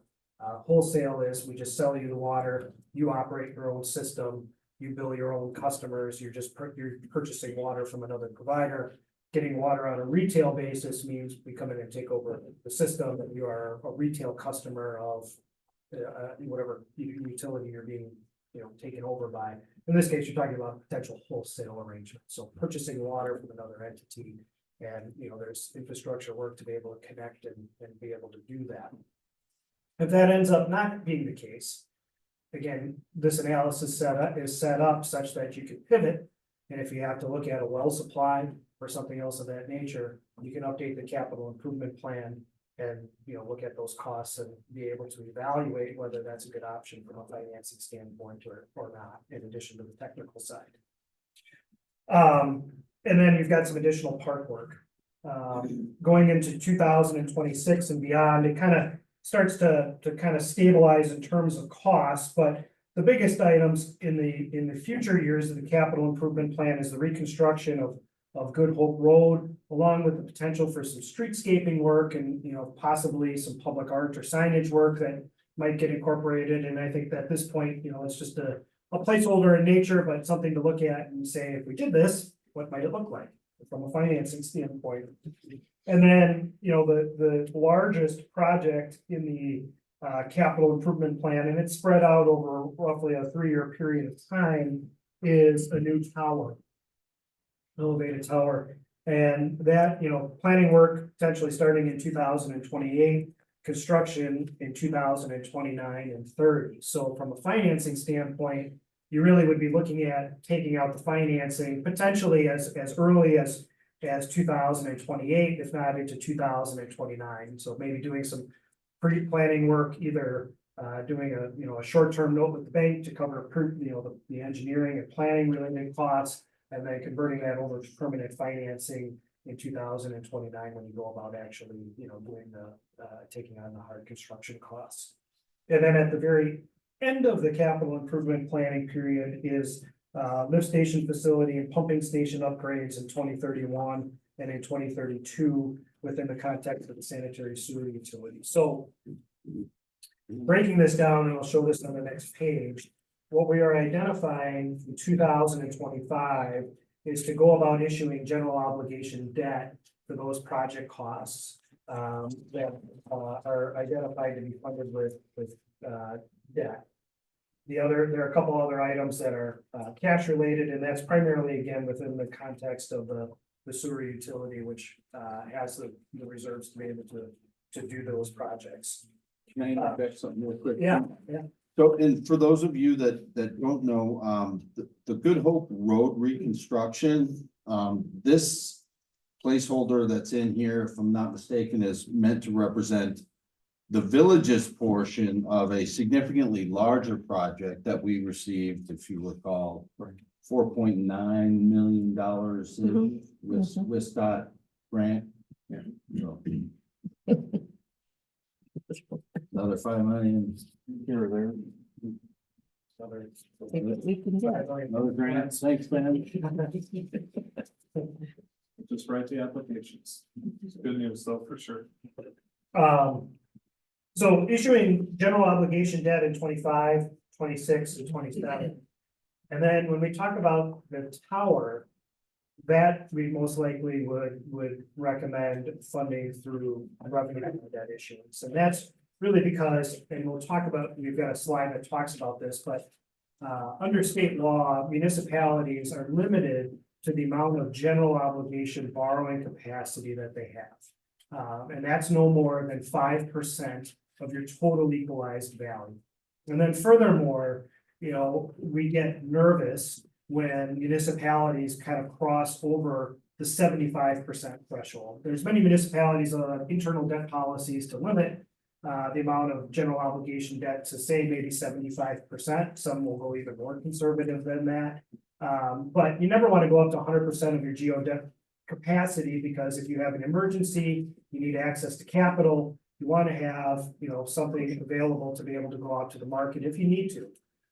You also have the standpoint that as you're being evaluated out in the open market, if you do go out for sale, you know, potential purchasers of your debt, which are underwriters, they're also looking at these metrics and these factors, and they're looking at the risk of the village and your overall level of indebtedness and evaluating you accordingly. So just like personal finances and, you know, going to get a loan or that type of thing, it's somewhat similar in nature. Because municipalities go out to market for those types of metrics. So when you talk about a big project like an elevated tower, that's in this case, at this point, $3.7 million in cost, that, as you'll see, would take you kind of into that danger zone from a threshold. But the good news, and Patrick kind of hit it at the very beginning, is you've experienced a tremendous amount of equalized value growth over the last many years. And that expands your borrowing capacity from a general obligation basis. Because when we talk about the difference between general obligation debt and revenue bond debt, general obligation debt, at the end of the day, even though it could be identified to get paid by TID 1, TID 2, a combination of the two, you know, potentially the utilities, and you're abating your levy, meaning you're using another source of revenue to pay the debt, and it's not being covered by the property tax levy. The purchasers of your debt know that no matter what, if that revenue is not available, there is an irrepealable property tax levy behind it. And that yields at the safest form of debt, comes with the lowest interest rate. And it also, you know, with revenue bond debt, which is kind of the next tier, revenue bond debt is backed by the revenues of the system that you're pledging. In this case, you know, with water system improvements, you'd be looking to issue water revenue bond debt. And with revenue bond debt, you always have to, at the time that the debt is being issued, you have to demonstrate through financial statements that you have adequate revenues available to first pay 100% of your operating and maintenance expenses. And that's true O&M, so salaries, benefits, electricity, chemicals, etc. So it doesn't include depreciation, which is non-cash expense. So first you got to pay your operating expenses, and then the net amount of cash that you're left over after you pay that has to be, in general, at least 125% of your principal and interest payments. And when you talk about this water system and as it's growing and continuing to grow, you're kind of stuck between, we're trying to grow, we need these improvements to do it. You've got to have those revenues in place prior to being able to take on the debt.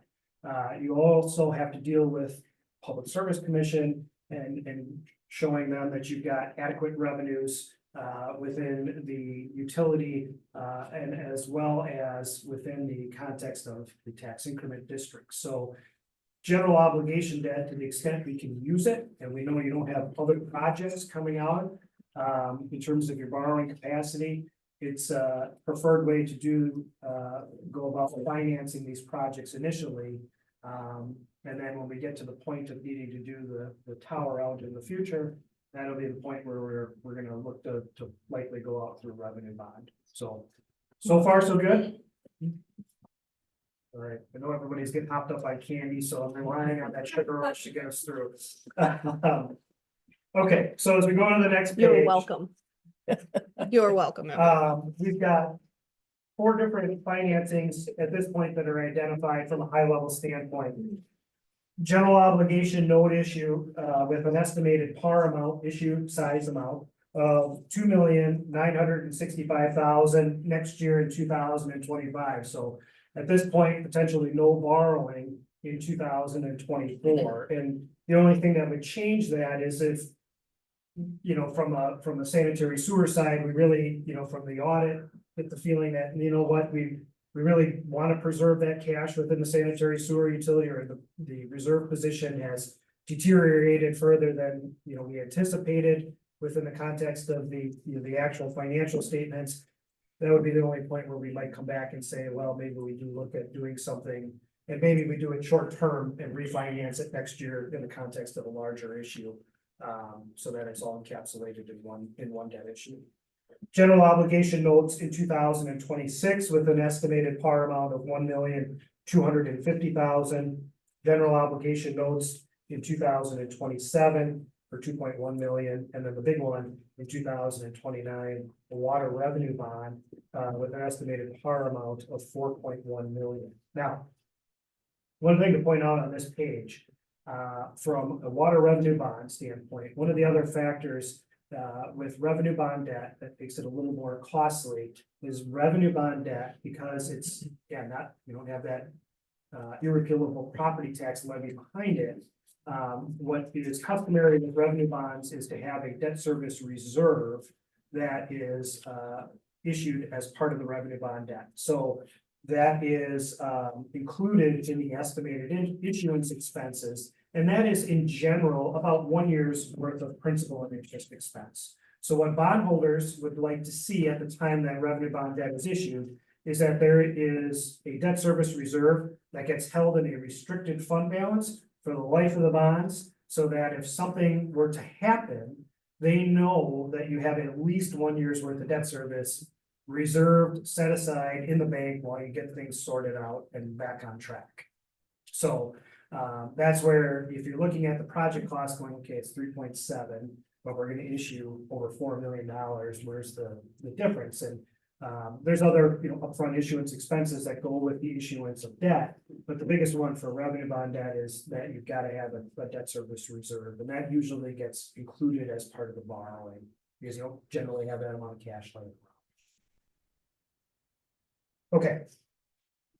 If we go to the next page, on page 5, it says estimated geo debt capacity analysis. So within the context of general obligation debt, and for those who are on the board in fall, I spent time talking about your existing debt profile relative to that overall debt limit. So again, every municipality is across the state of Wisconsin is limited to no more than 5% of your total equalized value as being issued through general obligation debt. So that is your geo debt limit. So at the end of 2023, at the end of last year, the village was at 44% of its debt limit. So you had a debt limit on the left-hand side. This is your existing debt in blue, and then you see the new debt coming in on the right-hand side in tan. I'll call that orangish, light orange. So you've got your current and then projected equalized value numbers at a roughly a little over a 5% annual growth rate. And again, this could be updated over time. You've grown obviously far faster than that, but to assume you're going to continue on that trend to perpetuity is very risky. So from a debt limit standpoint, your debt limit, your borrowing capacity is 5% of that projected equalized value numbers. Take that number times 5%, that's your geo debt borrowing number. You can't go above that. So you have at the end of 23, you had about $6.5 million of existing principal outstanding, which is about 44% of your limit, which is fairly healthy.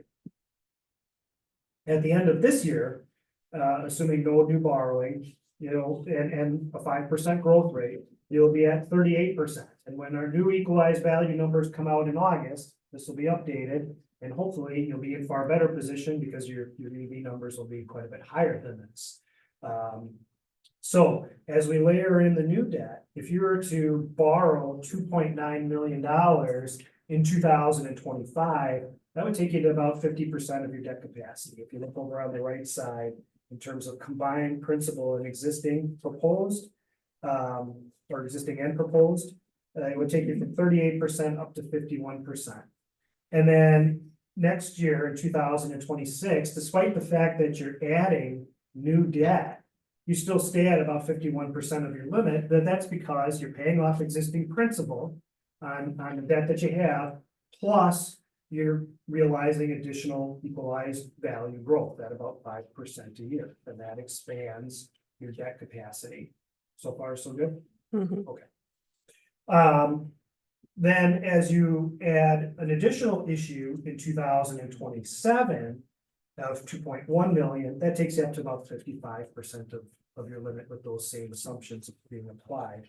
So the far right-hand side shows you the amount of total residual capacity.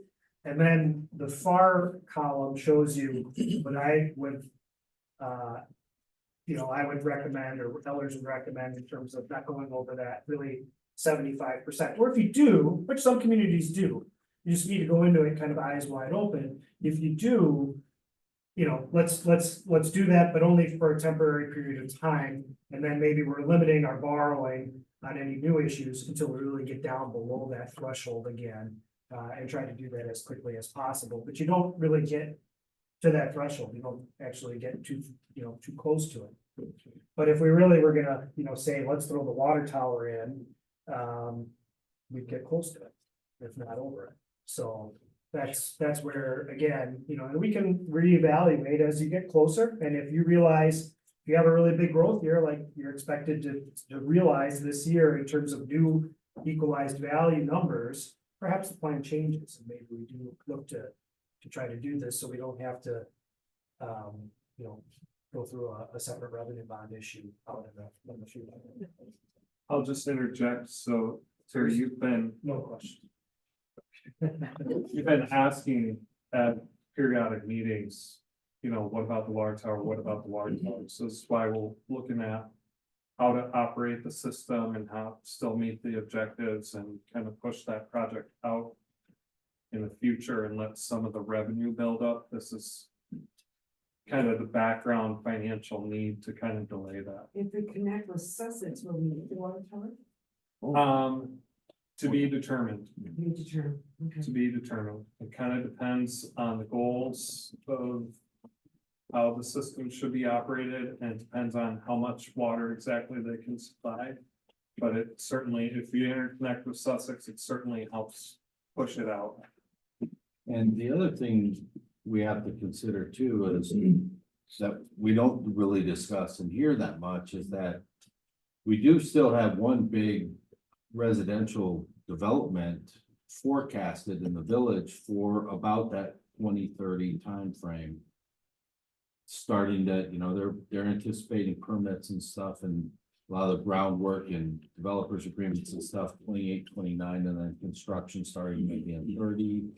And that's another 100 single family homes. I mean, it's not a small development. Yeah, the college farm. So that impacts your needs pretty significantly too.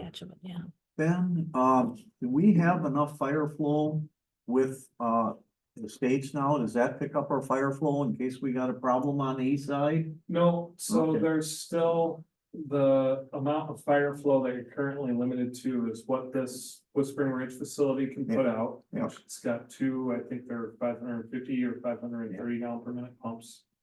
Plus whatever you would get out of land in the States, which is about 100 gallons per minute. So you're talking max, we could put out about 1,100, 1,200 gallons per minute. So in kind of sizing the water mains and the analysis that we did for that, we looked at a target fire flow of 2,500 gallons per minute at the apartments for a period of 2 hours. Okay. Now, don't get me wrong, some communities in that situation, particularly maybe more applicable to FW Foundry or something like that, they look at an industrial fire flow of 3,500 gallons per minute. But there's, depending on what the Sussex Interconnect could do, gets it awfully close to that 2,500 gallon per minute threshold without a water tower. Because, you know, at Chemrite, we've got some interesting things stored there. Yeah, sure, And that's why one reason we even thought about the tower sure. at the bus company. Over there, yeah. it's Yeah, close. because that's, and now with the residential that got built up there since then. And that's why, now that we're into it. The financial picture is. What pushed us back in the direction of an interconnect. Okay. Once you take a look at now with, the new regulations about PFAS. PFAS is prevalent in the shallow aquifer. So shallow aquifer wells are a lot more cost effective to build. They don't need as much treatment. But now there's this big question mark around PFAS. So what's more reliable is a deep aquifer well, way more expensive to build, just the well. But then you're almost guaranteed to have to treat for radium. And that's expensive. Oh, yeah. So, while we were doing the report to look at where a potential well site could be. We were also scoped to look at a interconnect option with Sussex. When we started that report, they said, no way, Jose. Before we wrapped up the draft, we called them one more time and said, you know, it's been a few months, almost a year, let's talk about this again. They said, well, actually, we kind of need more supply also, land needs more supply, maybe we could work together and figure this out. And it's cheaper for both communities to work together. Is So there that's any kinda where we're plan at. for storage up on Good Hope? No, Sex, well, it'd just be a well house. well, actually, no, so, Be in the Sussex. current concept Right. is that. The Woodland Nature Preserve, which is where Sussex has their yard waste collection site. They would build a deep aquifer well there. Lanning would run the water main, from that point on Good Hope Road over to here, and they operate at such a higher pressure than Lanning needs. That, you know, it would just operate through a flow control or pressure reducing Right, valve yeah. station. Yeah. So there wouldn't be any storage at that spot, Okay. at least not planned yet. But we'd have fire flow if we had the interconnect. It could, not knowing how much they can Yeah, pump out on their end of the system. The pipe definitely has the capacity to take the 2,500 gallons Right. per minute. okay. Pulling the wagon back in. Carry on. If you go to the next page, page 6, which says estimated TID 1 and TID 2 related debt payments. So for any project in the CIP that is TID eligible, when we ran the debt service payments, we looked at identifying, you know, here's the total estimated principal and interest payments that could be, you know, related to the tax increment, or at least assigned to the tax increment district. So we've broken it out between water-related debt, and we'll talk about why in a little bit. And then roads or any, you know, more general, you know, costs that are TID eligible. So you see, as you work your way to the right, the total P&I, so total principal and interest payments between anything water-related and then roads, general. So shown kind of going down the page, so we kind of top out at about $1.1 million a year of principal and interest payments, and I cut it off at this point in 2039 because that is the end of TID 1's lifespan. TID 2 extends out, further. So we could, you know, as we kind of get into or towards the nitty-gritty, we could look at extending some of these debt service payments out through the, you know, the life of TID 2, but to be honest, TID 1 has, you know, more increment, more financial capacity than TID 2 in terms of, you know, the amount of revenue coming into the district. So at this point, just to keep things relatively simple, and this is simple, but kind of an 80-20 split between TID 1 and TID 2. So just for the sake of the analysis, looking at of the total principal and interest payments, with 80% of it was paid for annually by tax increment district 1. 20% was paid by tax increment district 2, and we ended at 2039. Well, let's see how we do. If you look at the next page, next 2 pages, this is the TID 1 estimated cash flow analysis, and TID 1 extends over 2 pages, small print, sorry. but there's a lot on the page. So to walk from left to right, the far left-hand side of page 7 has the projected revenues of the TID out through its remaining life and through 2039, goes back to 2022. And then going into the bulk of the rest of the page, in the columns in green, we get to our projected or current projected expenses. So there's 4 different debt issuances that are being paid by TID number 1, as well as different municipal revenue obligations that are or are currently slated to be paid over the remaining life of the tax increment district. So that really is just setting the stage. I'm not proposing it or showing you anything new there in terms of, you know, the revenues and existing expenses. It really is when we go to the next page. What is state trust fund loan series? So the state trust fund loan is a debt issuance that was taken out in 2023. State trust fund loan is a Oh, so loan that's- program that's run by the Board of Commissioners of Public Lands. It's considered a general obligation debt, but it's got a single uniform interest rate. So it's somewhat similar to going to a bank. So that's part of our current It's part- general yeah. obligation debt It that we is. carry. Okay, good. I wasn't around for that. Sorry, thanks. Yes, no, it's a good question. If you go to page 8. So the very left-hand side is the remaining amounts of the municipal revenue obligations. The column I really want to focus you on is the one in gray that says future debt service. So that is the 80% of the TID, the future TID estimated principal and interest payments. So what we're layering in is for all of the future expenses that are TID eligible, if we, you know, take those principal and interest payments and assume that 80% of it would get paid annually by TID 1, that is what is shown in that column. Okay, so if you go backwards to Page 6. page 6, it went back to that number. So what it shows is that, you know, as we layer that in, and we're not really forecasting new growth beyond just what is being, you know, hopefully realized as of August 1st of 2024, is that the tax increment district has the ability to take on these additional borrowing expenses at, you know, 80% of it is assigned to one, and stay within a positive cumulative fund balance, or annual and cumulative, with the only exception being 2030. And that's because your 2020 GO notes has a balloon payment in that final year, so you've got a large payment in the last year that which the TID right now is slated to be able to pay for with cash.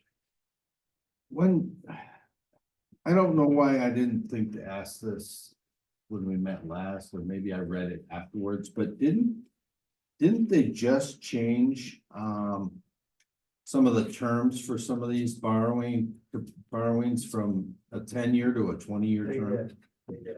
So, and that's why you see GO notes, otherwise these are GO bonds. Okay, So anything prior to the law change, the law changed in early April. Anything in terms of repayment that was 0 to 10 years in length were considered general obligation promissory notes. Anything over 10 up to 20 years in length were general obligation bonds.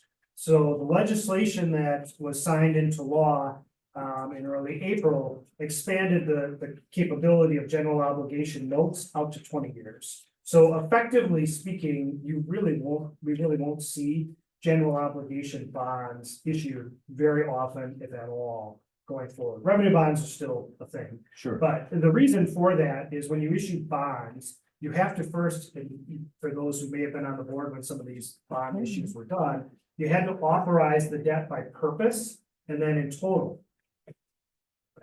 That's all the Can't take the excitement, Jerry. 2 hours is it? time. You're losing I'd take. Yeah. Um, If we start walking out, then you can. yeah, oh, Julian, no. just tell me what bar we're going to. So if you first have to authorize by purpose and then in total, so. It gives, with notes, you don't have to do that, you can use it for any public purpose, so the real advantage is, if you have leftover proceeds after the project is done. So, you know, like Ben's example with the water system, if you come in under budget. And you authorize by roads, you'd have to use that for a road project, you couldn't use it for parks or something else. With notes, if you have leftover proceeds, even though they were initially intended for TID. If you have a project coming up the next year, instead of borrowing, you can just apply it to that project, so it gives you maximum flexibility. Right. So it was really a nice, Yeah. you know, change in the law, and it also makes things easier.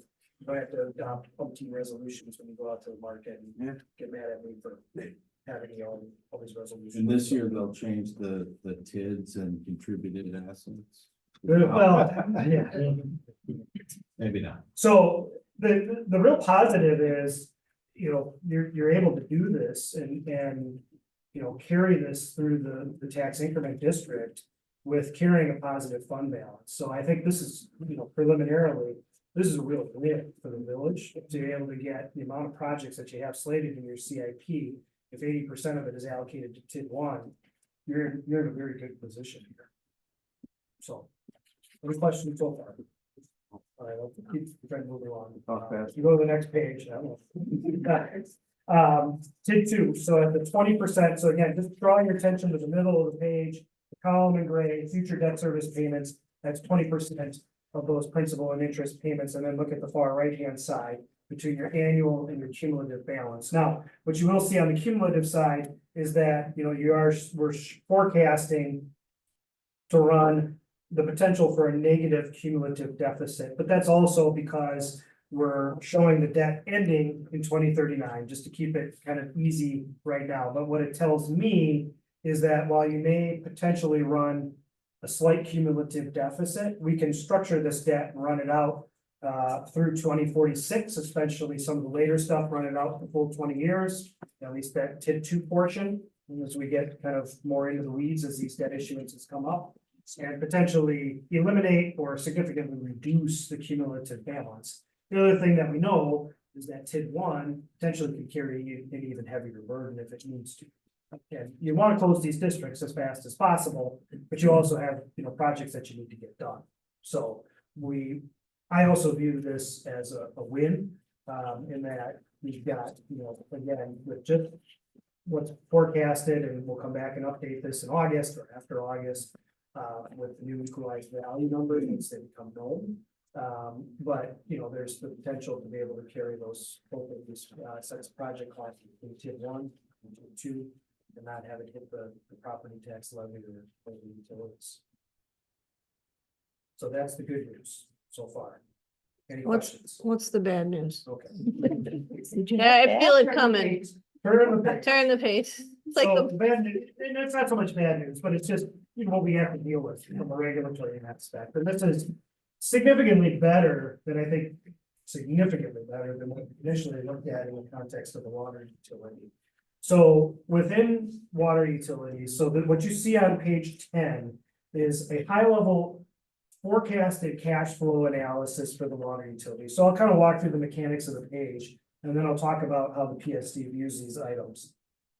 At the very top, you have total revenues from user rates, and 23 is an estimate. We'll come back and fine tune that with the audit. But it's based on where, you know, we forecast you to end the year for 2023. And then you've got forecasted revenues by year going out through 2032.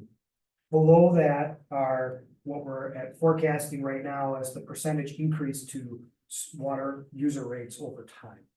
Okay, so you'll see in 2026, what's forecasted is a 15% increase to your user rates for total revenues. So think of it in context of your water rates.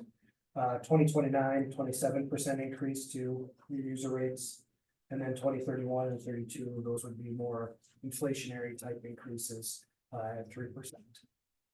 Below that, we've got a significant amount of other revenues coming into the water utility. You've got interest income over time right now, nothing because we really don't have any fund balance. You've got RCA fees, reserve capacity assessments coming in.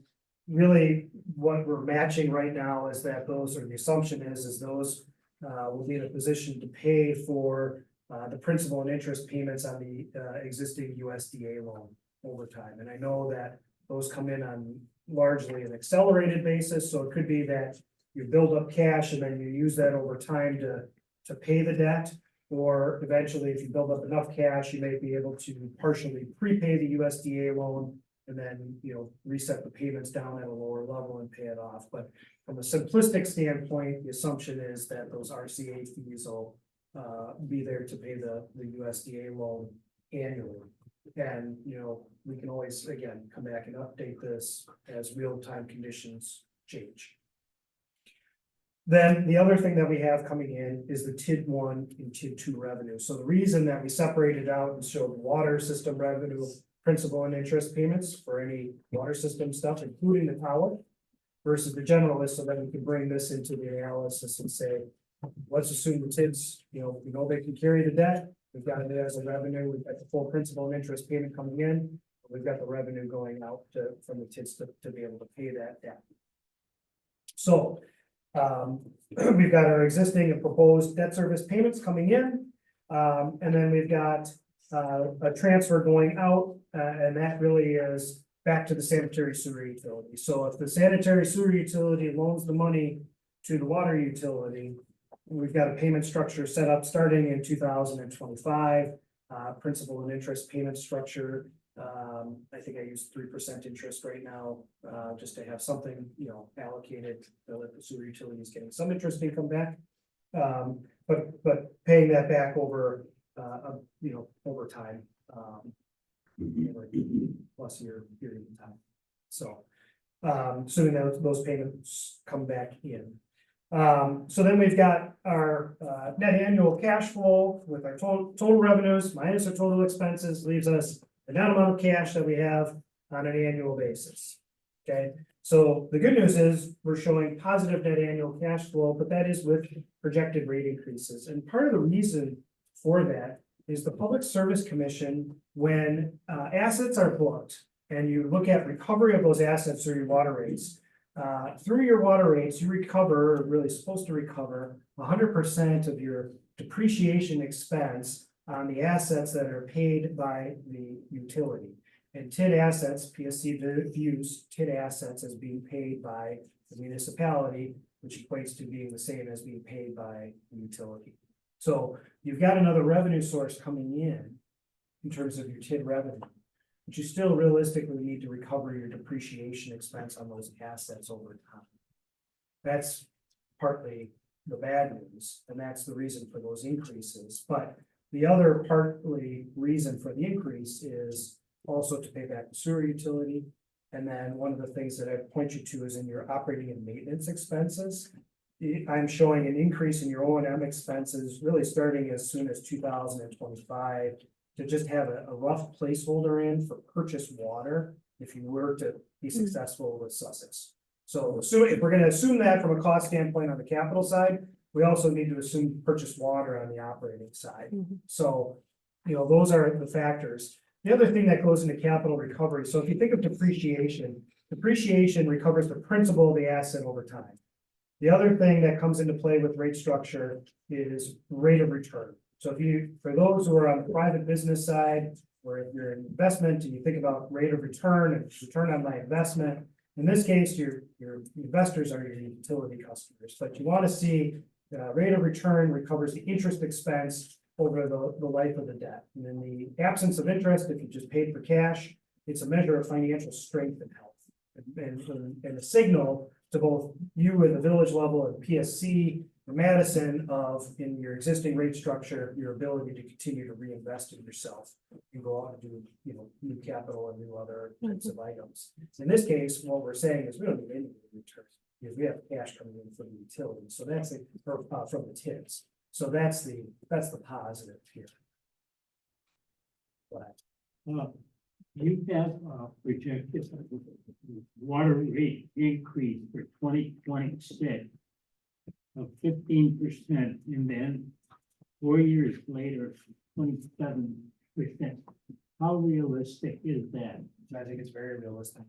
Really? Yeah. Why? Well, so you've got, water main work as well as an interconnect in, the 25-26 time period. So again, at the time those assets are booked, you need to recover your depreciation expense. So if they're booked into service and say 2025, depreciation expense starts in 2026. So timing the rate increase with the booking of the asset is what you see here. In 29, that's the top. And from a consumer acceptance standpoint, the political dimension, increasing the rate by 27%. That's PSC. They're driving it with the rate case. Got nothing to do with it. Yeah, I mean, you live in a regulatory environment with PSC. Yeah. I can tell you right now, Hector, we have many active rate cases that with rate increases that far exceed these percentages across the state of Wisconsin. I mean, it's just reality of the nature of some of these capital improvement projects, and some of these projects blow your mind in terms of their cost. I mean, they just. So they just are. it's kind of a balancing act between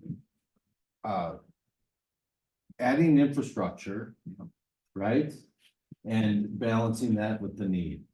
And that's how we, I think, again, to Ben's point, how we got pushed back to this notion of, exploring an interconnection with Sussex and maybe a shared well, things like that, because when we started looking at a third well with a treatment facility and what that was gonna do to rates, I mean, it was gonna be over 100%, I think, were our initial calculations. I mean, it was gonna like double rates.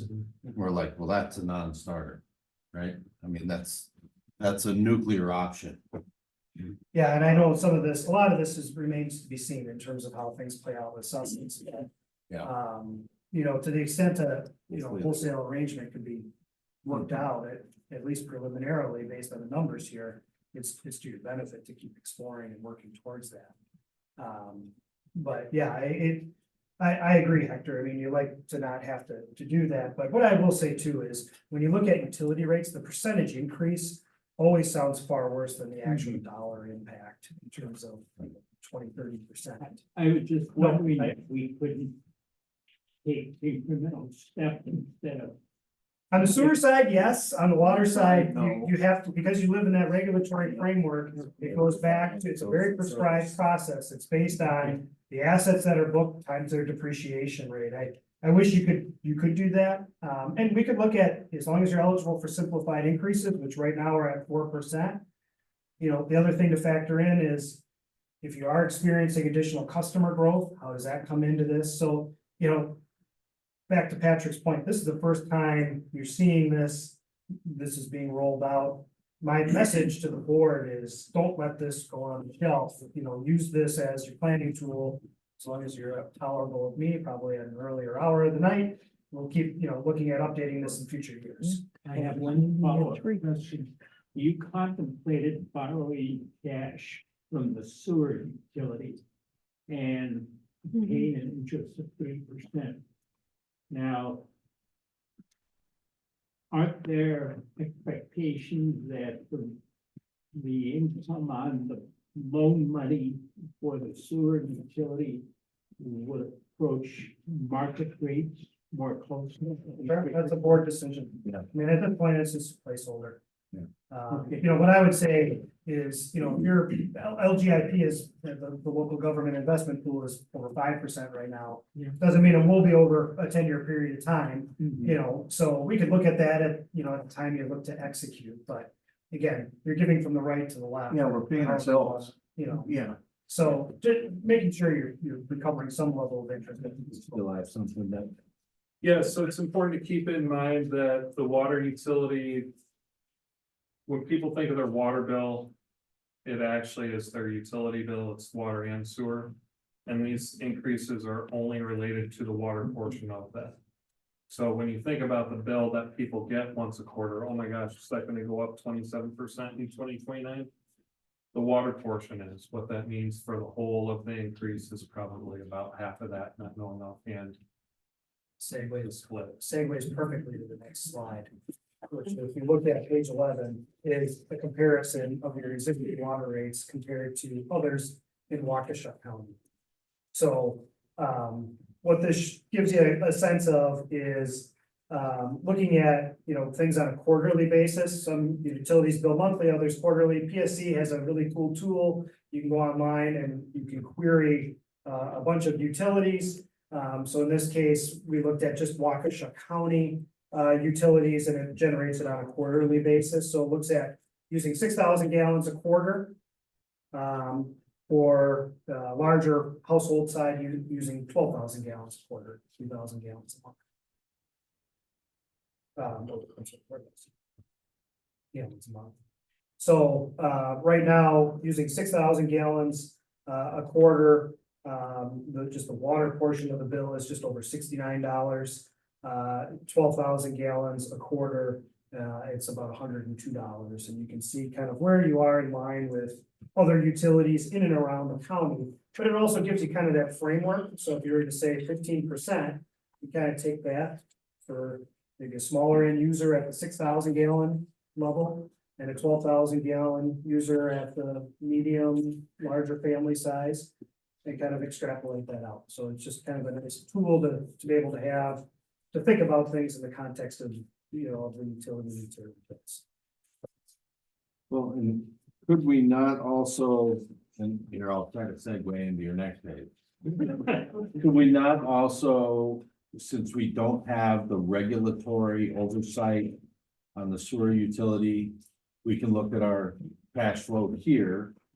And we could theoretically make downward adjustments to the sewer rates to equalize if we thought it was appropriate. I'm sure you're not going to recommend it. No. He never gives anything back. Yeah.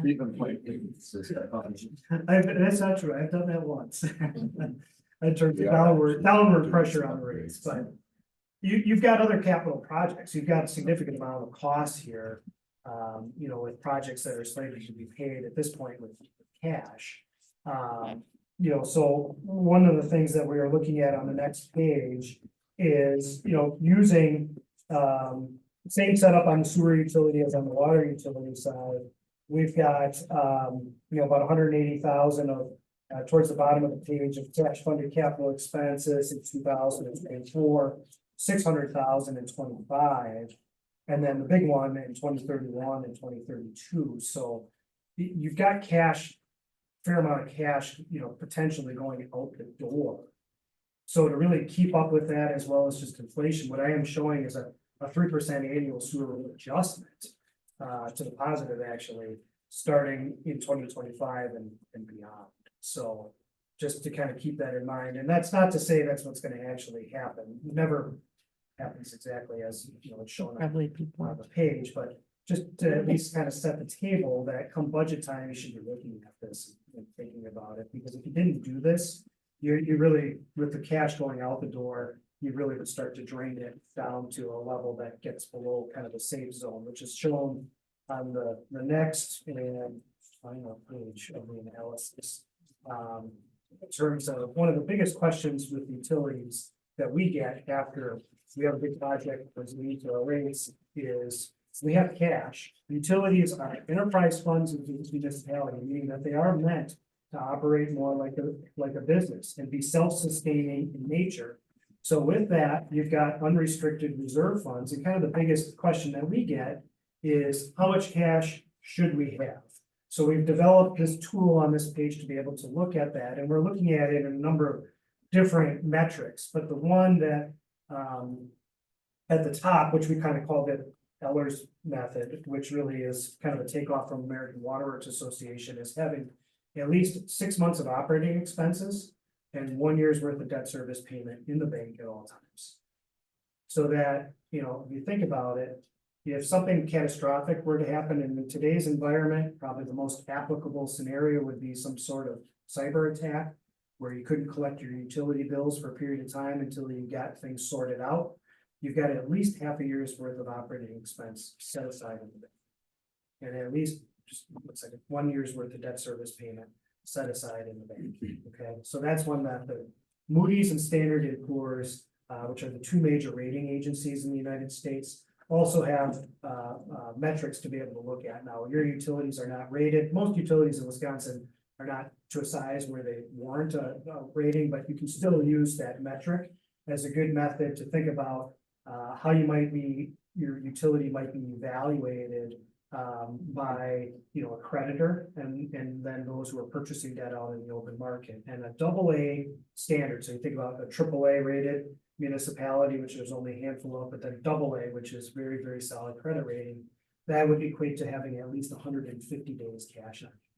So we've got both modeled out with the drawdown in cash. So you'd stay above all metrics across the board in terms of when you look at things, 6 months O&M, 1 year's worth of debt, which is usually the most restrictive, or 150 days cash.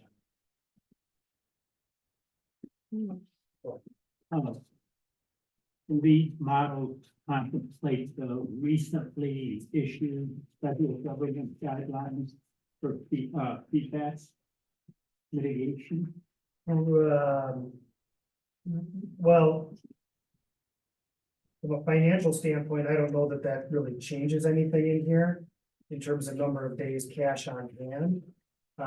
So I would say no, but to the extent that there's future capital out there, you still make sure that these metrics stay above kind of these standards. 6 months O&M, 1 year's worth of debt at a minimum, and that's a minimum. And there's many utilities that need to take time to work at it. If I showed you this for the water side, you're not there.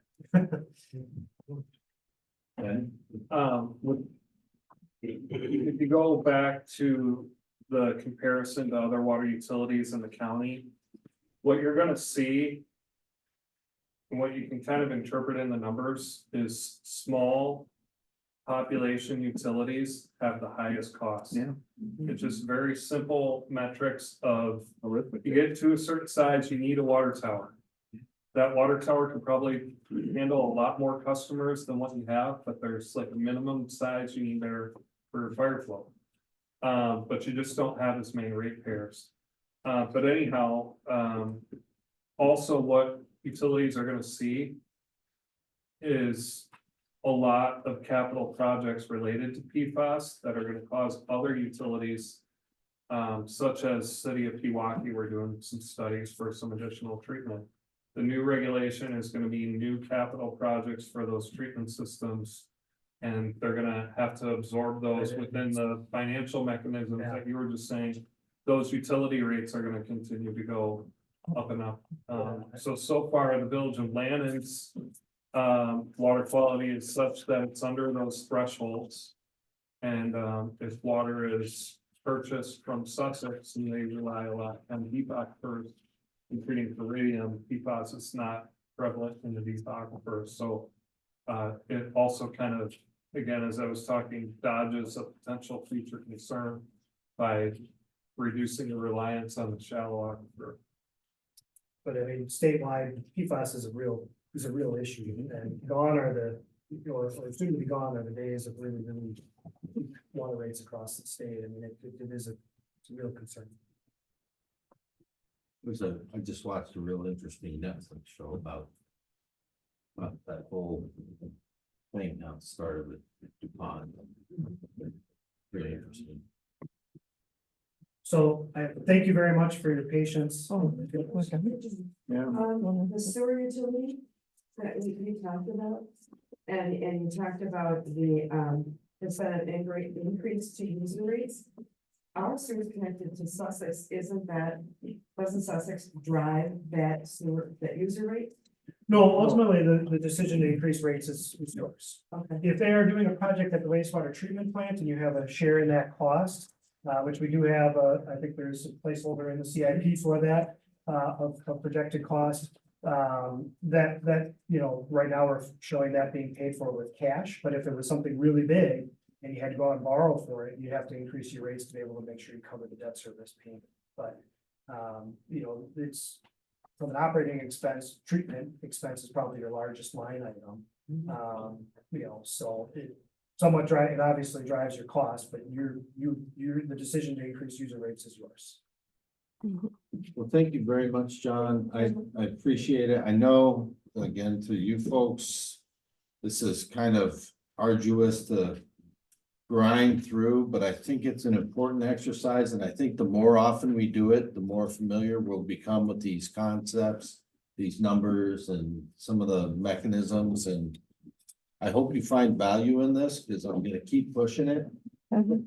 Am I able to ask just one more question? Yeah, please do. So you did a really, really good job of explaining this because I am not a numbers person at all. Usually it just flies, but I really was able to follow this quite well. So thank you for that. Sure. But on the bigger picture, this seems to be really in a vacuum that's not influenced by outside interest rates, inflation. What do you as an economist worry about that would affect this? Like some outside force that's beyond our control, what is that that keeps you up at night? Well. Landon's Village meeting. Well, and I don't want to take another hour of your time, so but just something. Yeah, no, that's a good question. I mean, what you don't see in here is all the detailed debt service schedules that go into these summaries. We are putting in cushions, so we're taking Okay. existing interest rate scales, and we're in the market every day with municipalities. We have 8 bond sales in our office this week and across the state of Wisconsin alone. So we're taking real-time data and then we're adding cushions to that year over year to assume potential for interest rate, increases. But that is a big thing that would keep me up at night is additional, inflationary increases to interest rates. Not seeing some measure of interest rate relief here over time. And then the other big thing would, be another type of market crash like we had in 08 and 09, where where we were losing equalized value year over year instead of some of these massive increases that we've seen. Right now, every community that we work with that is experiencing new housing is, all you hear is the demand for housing, even though interest rates on the borrowing side are certainly much higher than they were a few years ago, the demand is so strong. Yeah, I don't think we've reached that apex yet. Yeah. But you worry about some of those bubbles. Yeah. Like you said something that I can actually do something about. I am absolutely thrilled that we can relinquish numbers to people who know numbers. But like when you say cyber attack, that's something that, Patrick, I have talked to you about just doing a higher level of security for our servers and, things like that. Like I'm looking for anything concrete that we could do to make sure that we are safe within the environment that you lead us through, so. Do you ever build in a nuclear option or model into these? Like, hey, if we had a repeat of 2008, here's what it looks like. Oh, sure. I mean, no, we don't necessarily always like show doomsday type scenario. We kind of keep it realistic, but we definitely do a lot of sensitivity analysis in the context of tax incremental districts to say, what happens if here's the increment projection, what if only 50% of it happens?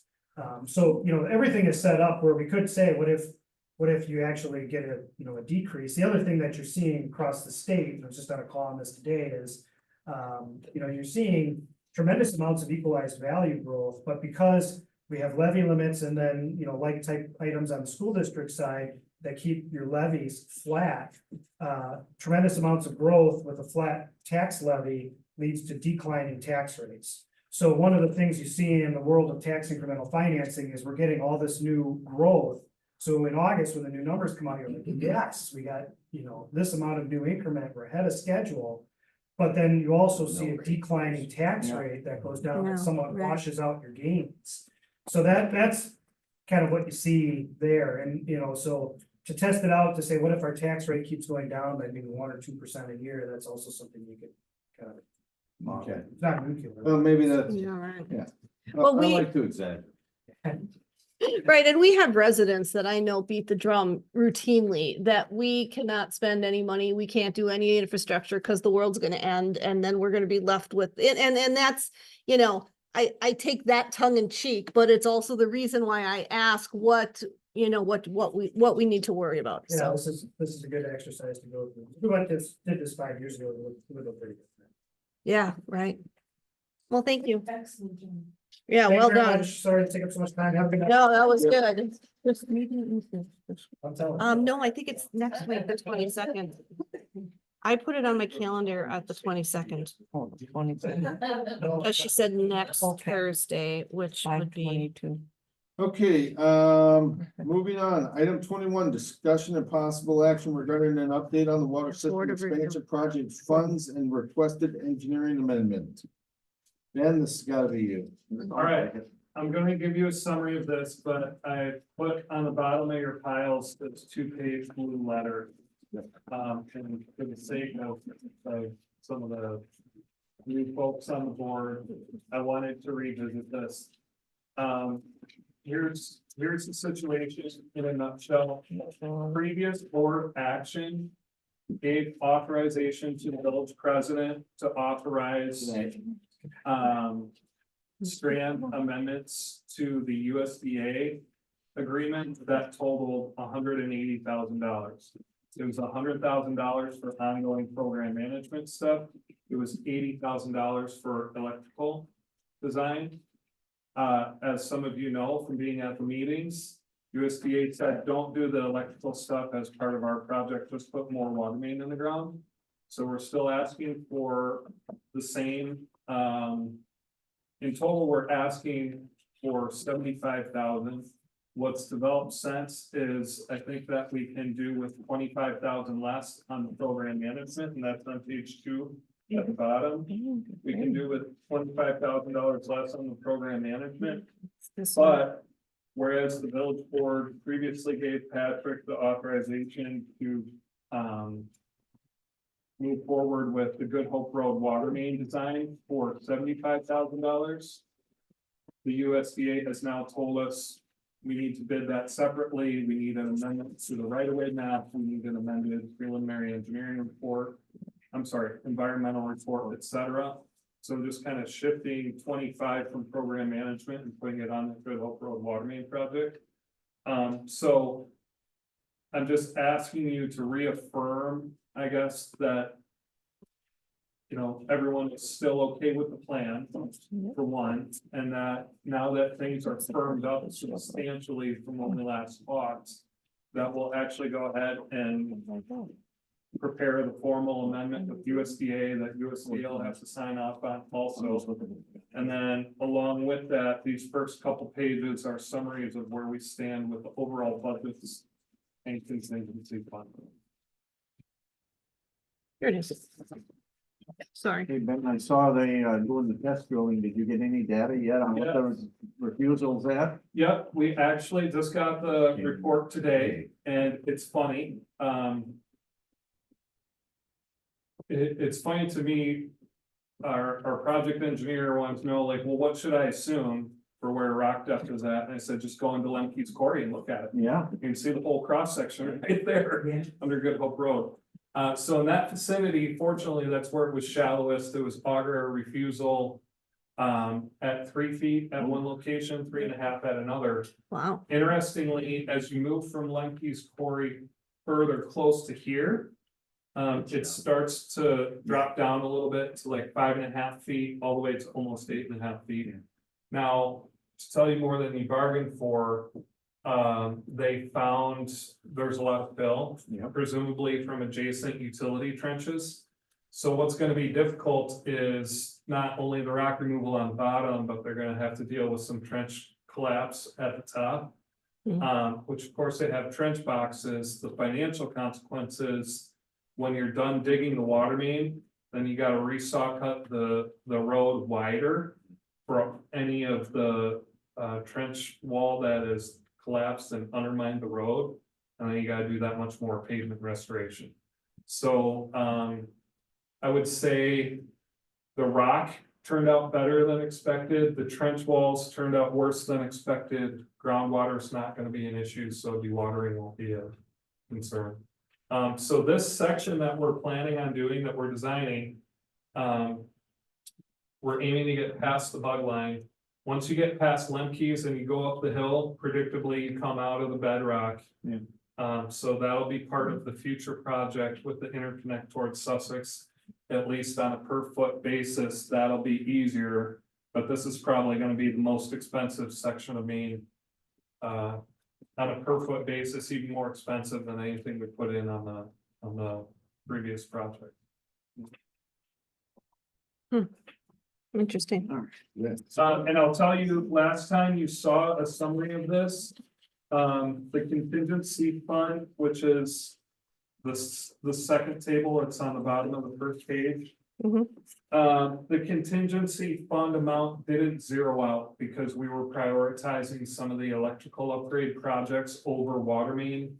Again, USDA said, with their Buy America, Build America requirements, that electrical stuff is gonna get really hairy. Just do that separately. That was another thing that was a trigger to, okay, we gotta figure out the big picture with Ellers that John just took us through. So they'll just proceeding with that on its own. That's the project that'll be a sewer loan to water to pay for the electrical upgrades. That frees up the cash for this, and then we get to kind of zero out or maximize the USDA grant by just focusing on water main. The objective here is to not have to return any of the grant funds. We're completely into the part of the project where all of this, including our amendments amount, comes out of the grant dollars. And if we stop short, then we're just giving the grant dollars back to USDA to reallocate somewhere else. Right. So, the action that you're asking for The is just a action that motion I'm to asking- reaffirm. Would be, so on the last page, we asked for $175,000 formal USDA amendment number 2. If the board would, approve that and authorize the village president, who's the signer on the whole USDA project. If they would authorize Patrick to, enter into that amendment. Prepare that amendment, submit it to USDA. All right, so we need a motion on this. I would like to forward a motion to acknowledge the review of the numbers for the updated budget summary for the USDA RD Water System Expansion project and proposal for engineering service related to such engineering agreement amendment number 2, authorizing the village engineer to make those proposals and to authorize the village president to execute any necessary approvals of that in writing. Beautifully crafted. I'll second it if I can. Yeah, we have a motion and a second. You gonna repeat it? No. All those, any other discussion? All those in favor? Any opposed? I've been practicing at home in my Motion sleep. carries. Yeah, you are picking right up where Steve was. I got Steve's seat now. I gotta keep us on the motions. Went from me to Steve to you.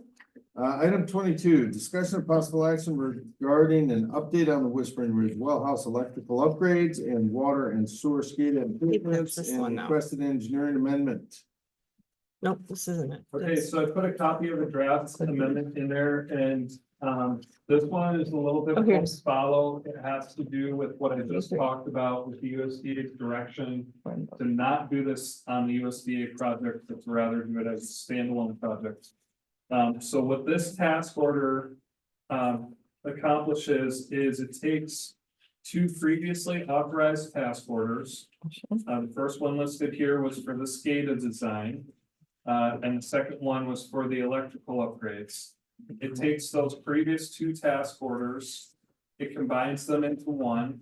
And there is a portion of this that is an increase over the previous authorized amounts. The reason for that is the SCADA project was going to be executed as a change order on the Custer Lane lift station project. There was already an existing spec. There was already a controls company that was reputable that was on the project. We're gonna change order that in. The trouble with that is that change order amount would have gone over the 15% threshold cap on change order amounts. So that had to be bid out separate.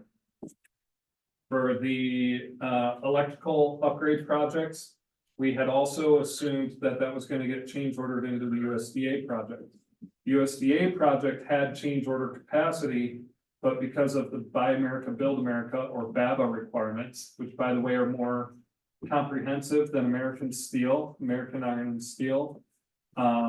Similar objectives, but it applies to all components, not just metal. That gets really, really tricky with power and electronics because even if they're assembled in the US, the parts come from multiple countries. So that can really drive up the cost and the administration. So that was kind of why USDA said, just do that as a standalone project. So we're taking both of those, we're smashing them into one, but now we need Public Service Commission approval, updated DNR approvals. We need to go through the bidding process, et cetera, et cetera. So consequently, the engineering is going up on this one, once we combine these together. So if you have any questions on that, we can talk through that. I tried to color code this. I don't know if you have a color version in your packet. We don't. I apologize for that. I'll show Hold on, let me you. get a fancy copier and we get black and white. I'll show you my screen real quick. Just for context. Oh my God. Oh, yeah, that helps a lot. That's So, real yeah, clear. you see 3 different colors there. That's all you need to know. All right. Blue was from the electrical task order.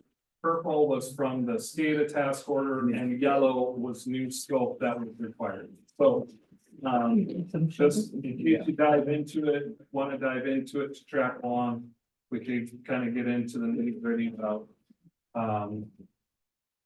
what was added and how things carried over from the previous task order into this one. Happy to answer any other questions for it. Otherwise, what we're asking for is this is technically not an amendment. It's a new task order that's going to replace the old two in the amount of $142,700. I guess kind of going along with that, if the board wanted to identify or affirm the planned funding mechanism, this is part of that $600,000 project that Eller said would be an interdepartmental loan from sewer to water. So Oh, boy. that's the backstory. And Does anybody need a comprehensive explanation of what we know Ben already did correctly? And I'm not about to refute any of his color coding on my black and white. apologize for that. No, that's fine. So, I trust him. so, yeah, right, exactly. Now that he lives here. All right, so I will make a motion. So this is just a draft, so we're not accepting anything. We're just authorizing Strand. So the amount is the same. Yep, the 142.7. This is just not a 4 signature copy. So what we would do, if this is approved, we would route the final signature copy to Bill Honey, yeah. And Patrick would be authorized to execute any final documents. Okay, so I'm going to make a motion that task order number 24-01 as drafted by Strand regarding the Whispering Ridge Well House electrical upgrades and the SCADA upgrades be approved in the amount of $142,700. And final execution of any legal forms would be authorized by approval of the board by President Yates. I'll second. We have a motion and a second. Any other discussion? What she said. Yeah. All those in favor? Aye. Aye. Another excellent motion. Thank you. Item 23, discussion of possible action to authorize radio pass survey in support of the SCADA improvements. Is anybody tired of this SCADA guy? I am. I gotta Right, keep so track what of needs to happen after tonight is we need to have a project meeting with our electrical engineer and a couple folks from the village. Yeah. SCADA relies on standalone radio transmitters to communicate the station signal from the remote locations to a base station that's planned here for at Village Hall. As I previously said, it was formerly planned that the SCADA upgrades would be part of the Custer Lane Lift Station project. In the bidding for that, we put in a contractor allowance for $10,000 to complete a radio path survey study in anticipation that this work was gonna then get change ordered in. Now that that's not change ordered in, we never authorized the study for the radio path survey. What that does is it tells you how high the radio's gotta be. You do that during June because it's the most leak cover, most difficult time of year for radio signals to transmit and be received. We're asking for what was a $10,000 allowance on that project, that the village would just authorize a $10,000 budget that the village president could sign for if the village decides to proceed with a radio path survey this June, that money, that we could go ahead and like get proposals from controls companies that do those studies and proceed with that. But we have to do the study, right? Because we are gonna put this radio thing in, right? This is Or why not? we need a project meeting. Okay. So Jerry, I think you were at these meetings, it was just to bring you back up to speed real quick. The facilities, when the signals all went to Menominee Falls, they were radio signals sent to a base station in Menominee Falls. When Menominee Falls dumped us, we went to Sussex. These cellular transmitters, not radio transmitters, to send the signals right now directly to Sussex. Sussex approved that as an interim strategy, but they said as part of the operation agreement that Lannon has to have its own base station. So at the time, we were thinking, of course, radios are kind of the more traditional. However, there's an option that you and the village board at the time authorized kind of the spending for this interim solution to get cellular dialers at all the facilities, Mhm. cellular routers at all of them. It's just like, hey, it's a tough situation, we just gotta bite the bullet, spend the money on this, we might not get full use out of it. We could just stick with the cellular routers that are there and maybe not have to do this study at all. It would be nice to do the study, in my opinion, so that we know, okay, if you go that route, how tall of a radio tower would you need here at Village Hall, where the base station is gonna be, et cetera. Part of what complicates that is just, you know, if there's any future development plans for the Village Hall site, you would hate to kind of put a 60-foot tall radio tower somewhere on the grounds here, only to have to relocate that 10 years from now, kind of a thing. So part of it is just kind of maybe, do we stick with cellular for like the next 5 years and just see what happens? Why not? And if you Yeah, switch why the not? radios down the road, you do it all down the road. What if a cellular network goes down though? I mean, how urgent is this information in a crisis? Is it important that, It yes? is. And Oh, okay. talking to Sussex, it actually has gone down. I believe they operate on Verizon right now. And each location is on its own like cellular plan.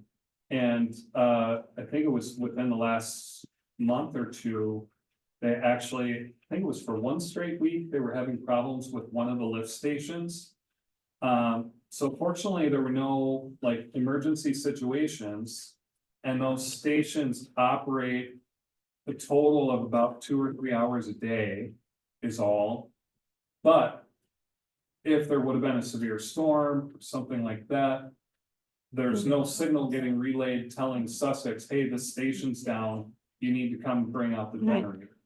You know, it kind of, if that. how- With our you have luck, to our go bill back to wouldn't the get delivered by the post office and we lose cellular. annual rounds or something. Send you out there with a new SIM card. to put Yeah. in there.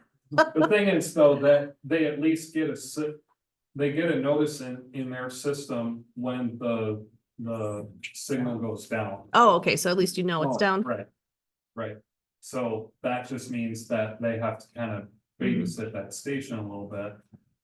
We haven't been through a emergency situation yet with Sussex. But when Falls was the operator, they were very clear that if there's an emergency situation, Lannon's at the back of the line. You know, that they were taking care of their customers first. Right, I don't think they ever left land and hanging out to dry, but it's just one of these things. right. If a cellular dialer happened to be offline. And they just have this blinking light, no signal, they don't know if anything's wrong there or not, and there's an emergency somewhere. Right, Then suddenly, you know, it's, if we didn't have the growing pains of kind of not having utility staff, right? You know, you'd have somebody that would maybe not have to be from Sussex who could babysit that a little bit, but mhm, you just never know. So that's why I suggest, what I'm asking for tonight is that the village authorize it. It would come out of the sewer fund. And then we could have further project discussions, Jerry, with our electrical engineers, and we could talk about the pros and cons. If we go through with the study, just so we know what we're talking about, We'd have the data. we'd have the data. If we decide, you know what, let's just stick with the cellular dials, then we don't ever have to bring Patrick something to sign. But just knowing that the study has to be done in June, we would want to line somebody up here pretty quick. Get in the schedule. So that's. We wouldn't necessarily have time to come back next month. And Right, ask for it, right. which I'm asking. And is the radio preferable over the cellular? Isn't that why we would? Yeah. do it? It is, it's an independent system. It doesn't rely on like Verizon's network. I'm not up to speed on the cybersecurity. Yeah. But those radio networks are truly standalone. Okay. right. But that would all be something we could talk through and. You know, the Civic The- Plus, the Civic Plus system that we use for alerts and stuff, they send me, I'm on the mailing list and they're always talking about what can you do proactively to prevent further complications during a crisis?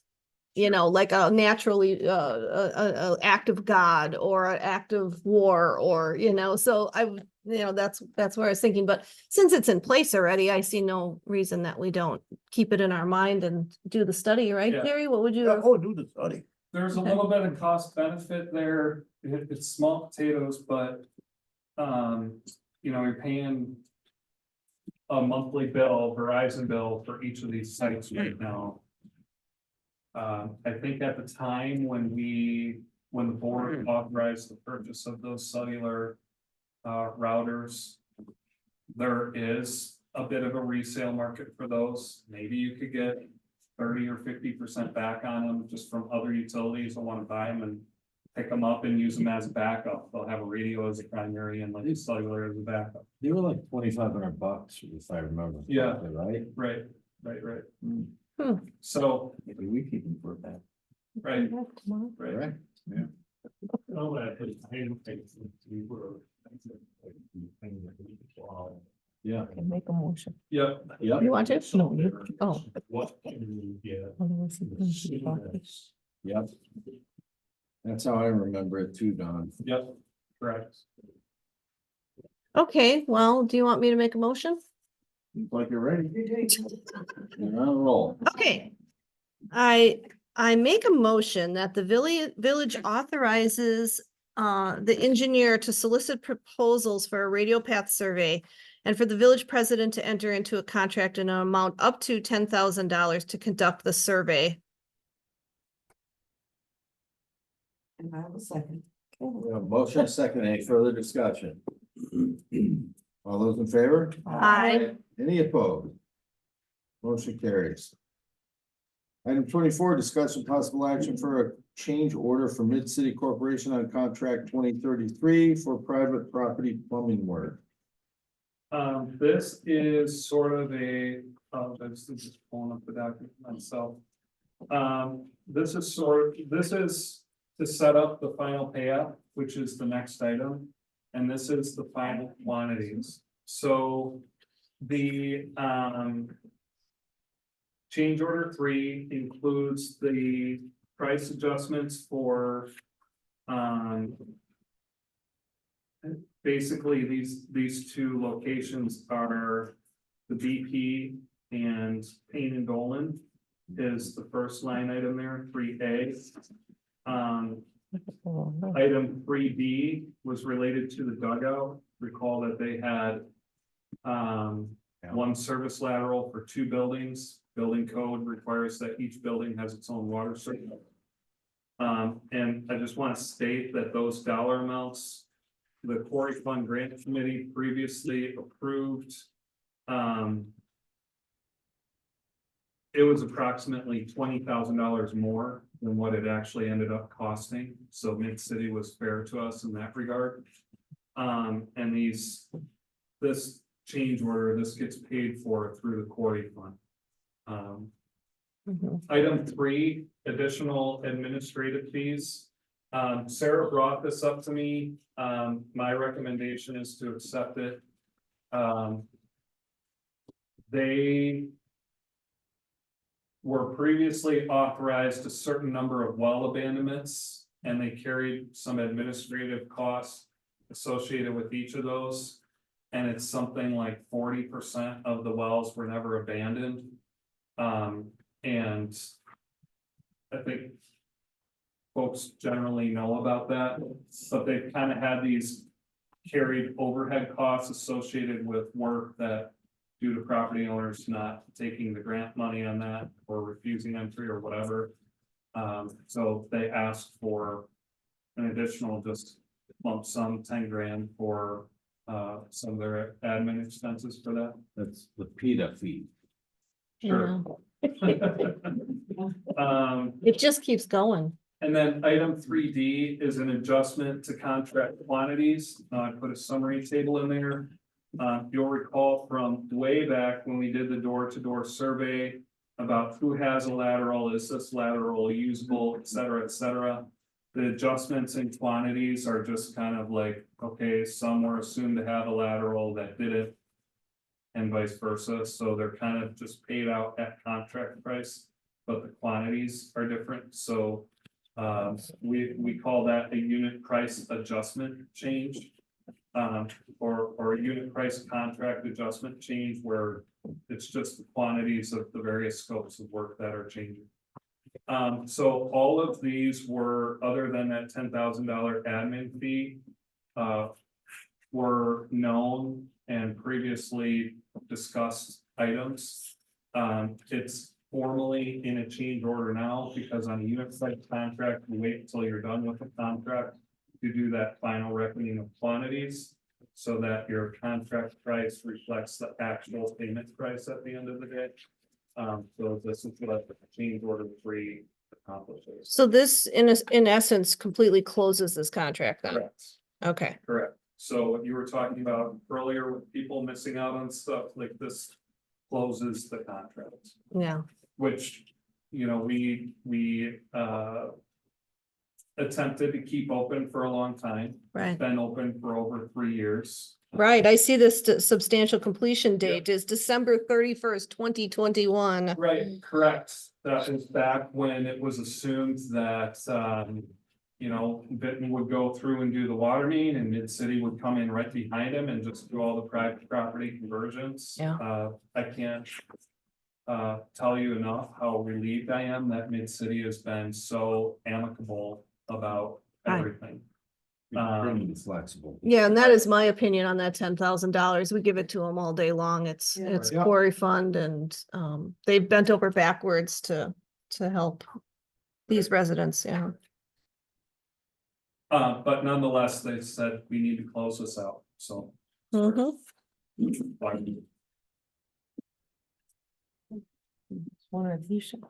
All right, well, I would like to make a motion that change order number 3 for Mid-City Corporation for a total value of $233,626.74 be approved and paid by this board. And I will second them. Motion is second. Any further discussion? Yes? Any lien issues here?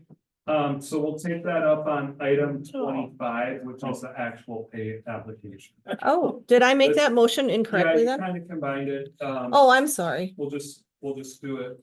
Got the money. Yeah, this will just be for the change order, not for the fee. That's grout colors. Okay, so do we need to clarify that motion to? All right, let me clarify my motion. Then I think the only action we need to do on 24 is to approve the $10,000, which wasn't previously discussed. Yeah, So, really, it could just be as easy as approve change order 3 as presented. Yep. okay. All right, That's the motion already. I'll amend my second. Any further discussion? All those in favor? Aye. Any opposed? And it passes. Item 25 is discussion and possible action for an application for payment from Mid-City on contract 2033 for Plywood Plumbing Works, which incorporates the change order with Jessica. Correct. So to Hector's point, I would ask that you would approve this on the condition that they would submit their final lien waivers. That the final affidavit regarding the open electrical permits that was submitted to the building inspector be found acceptable by the building inspector. I think it's just those two. Can you explain to me, why am I not seeing the same numbers? For the so this change order is 233,000. I don't see, oh, there it is, 626. So the pay application is actually the 310,802. Right? It's actually 199. Oh, okay, I see. That's just the total amount of change orders that have already been, okay, gotcha. Yep. So this motion would be made to approve contractor application for payment number 920-138-09 for final payment to Mid-City Corporation in the amount of $199,186.41 contingent upon complete the receiving of all lien waivers from Mid-Cities. And what was the other one? Acceptable affidavits from Luckily Electrical. Oh, yes, acceptable affidavits from the building inspector for electrical. I'll second that. We have a motion and a second. Repeat it. Any other discussion? All those in favor? Aye. Any opposed? Motion carries. We're getting there, chief. Hang in there. You get time and a half? Discussion and possible action for application for payment 5 final for Vinton Construction for contract 2-2022 for the Custer Lane Road reconstruction. Okay, so speaking of unit price contracts, this final payment releases the retainage and settles the any unit price adjustments. This submittal, you can see was submitted on April 10th, which was just after the last board meeting. We reviewed this and found this to be acceptable. They have all their final lien waivers. So this would close out the Custer Lane Road reconstruction contract. We'd ask for the village to approve this pay application in the amount of $103,000. Tiny text. $84.21. Thank you. Okay. Does anybody have any questions? Okay, I will make a motion that the application for payment to the Village of Lannon from Vinton Construction Company regarding the Custer Lane reconstruction 2-2022 be approved in the amount of $103,084.21. Contingent upon, no, they've already got all their liens in and everything? No Correct. conditions. All right, so that is my motion. I'll second. We have a motion and a second. Any other discussion? Yes. Is Vinton Construction a paving company? I noticed that they subbed out paving work to Payne and Dolan. So their bread and butter is road building and concrete. Well, when there's asphalt, they sub out asphalt. And they also have a smaller crew, as you know, that does utilities. And Dave and Nolan has the asphalt plant, so they would have to buy the asphalt. Okay, item number 27, discussion, I'm sorry, yeah, that's right, you had a question, didn't you? So, any other questions? All those in favor? Aye. Any opposed? Thank you. Motion carried.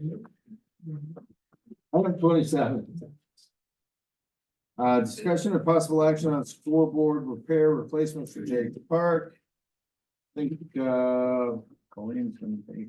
Yeah, I think there was a message in here from Colleen. Yeah, it's so long ago, I don't remember the numbers. Is it in here? It's $400 each, 3 Right. ways. And I just heard from the Lions and they had their meeting and they approved 400 as well. So are we okay with using I don't know if we would use ARPA funds. Do we have to specify what fund that's going to come out for budgetary reasons? Well, for paying, for at least for reconciliation reasons, so Brenda knows where to allocate it. Let's take it from ARPA because I've just really worked on ARPA and I really feel like there's going to be plenty of money in the parks. Especially with that recent addition from that recent contribution. So I think it's safe to take $400 from ARPA funds. I should probably not make the motion though, since it's my project, right? Or does it not matter? No, you don't have to pay it. Okay, I would make a motion that the board approve an amount, well, is it gonna be exactly 400? I wonder if I shouldn't say not 1/3. 1/3. There you go. There you go. I would ask, I'll make a motion that the board approve 1/3 payment towards the cost of the new scoreboard, which will be needed at Jake's Field. With the not to exceed amount, maybe. Yeah, with a not to exceed amount of 500, because What's that? it's not gonna be more than. For the controller. Yeah, Geez. so they had, the whole long story of it is that there was a component that was replaced last year that I don't know if they got it. Your motion says scoreboard. Oh, right, correct. Don, thank you for that. What's the controller Hmm. and the Lions Club is probably going to redo the face of the scoreboard. Okay, good. I didn't hear that part of the message, but that's good. Okay. So my motion will be, my motion will be amended to say that the village board approves 1/3 the cost of the controller for the scoreboard, not to exceed $500. We have a motion. Do we have a second? Yes. Any other questions? All those in favor? Aye. Any opposed? No. From ARPA funds, Brenda, please put that in there, okay? Item number 28, discussion of possible action regarding a referral from the planning commission to consider the services of municipal code enforcement. The planning commission made this recommendation. I think we were all on the planning commission pretty pleasantly surprised with the meeting that we had with Allison from that company. We feel like they could provide a great deal of value to the village for a very reasonable rate. It's very flexible, it's a la carte style. We drive and dictate how much we want to spend and on what we want to spend it on and what our enforcement, policy wants to be, if we want to do more of a cleanup type of model or more of a just maintenance type of model. I think even though we had gone down the path and spent some time with legal and police chief and the building inspector to try to come up with a system to do this ourselves, I am much more in favor of contracting this out, bringing in an unbiased, third-party, independent company. They're offering their services at $49 an hour, which is very, very reasonable. Quite honestly, they could do some of the less intensive tasks that even Strand is doing for us now at probably about a third of the cost. I would strongly recommend that we move forward with engaging this company. I think what I would ask is that we decide on an amount that we think we are willing to spend, and on, you know, what that equates to in terms of hours. It looks like Jerry's got an idea already. Yeah, I hadn't seen her proposal until tonight, but I had made a note that we should look at for doing it for 6 months. And that's what she's got in here. Mhm. And also no more than 14 hours a week. So if we say to the end of the year, that's $20,000. I think we could. Yeah. so And the is that only- from the general The only fund? tricky thing is we would have to take this, from fund balance, if we didn't have somewhere Yeah. else to pull it out of. Sure. And then we budget it, we have to budget for it next year. Yeah, but we've got fund balance and. It's so much cheaper than using the building inspector. I mean, it's money saving by far. Right. And I was a little concerned about the enforcement end of it because we do have a few people we know we're gonna have to take enforcement issues, but she covered that she would do testimony and stuff. And she also would work with the chief for filing, so I think it's all right the way we would do it. Hector, you have? In the batch that was distributed to me, I didn't get a copy. Yeah, so this was a late ad. Yeah. She sent this sample contract Sure. today. I'm sure you'll have some commentary with maybe some of the boilerplate language, but I'm sure it's nothing that can't be. I'm turning off my mic, I'm crunching on candy and. Well, is this going to be her going around looking for violations, or is it? Yes. going to be- Okay, now, here's my point.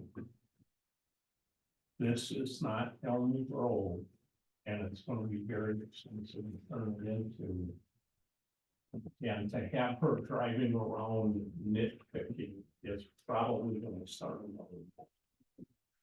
I don't. So Nitpicking. No, I don't think either. it's people cleaning up their yard that Following let it ordinance. lapse for Following so long. ordinance. Just Well, follow the order. I'll weigh in on this because I was on the planning commission too, and I said the same thing. That the fastest way to get voted off this board is to start nitpicking at everybody's little everything. Now, I was in the meeting with her and she says you can totally customize this. You can tailor this and say, I'll only respond to citizen complaints.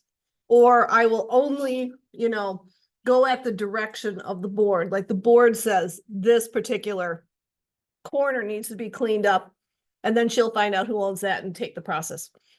I will caution the board, I will vote for this because I do see the financial advantage to this, but I will warn the board that I will be a voice for the people if this gets out of hand and this starts becoming like a speed trap or a revenue source or however you wanna.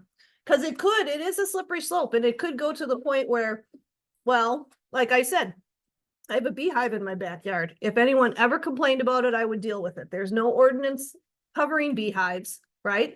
It's not a nuisance to anyone, but if somebody wanted to come in my backyard and tell me I have to get rid of my bees without any citizen complaint, I would rebel against that. I would say either give me an ordinance for me to follow or get off my land. Yeah, but it's not an ordinance problem, so it Right. wouldn't even be a discussion. Right, okay. We're only Well, that's talking just, about that was ordinance. just an example. I mean, but you can get pretty nitpicky on that stuff and I don't want it to go there. That's all I'm Well, saying.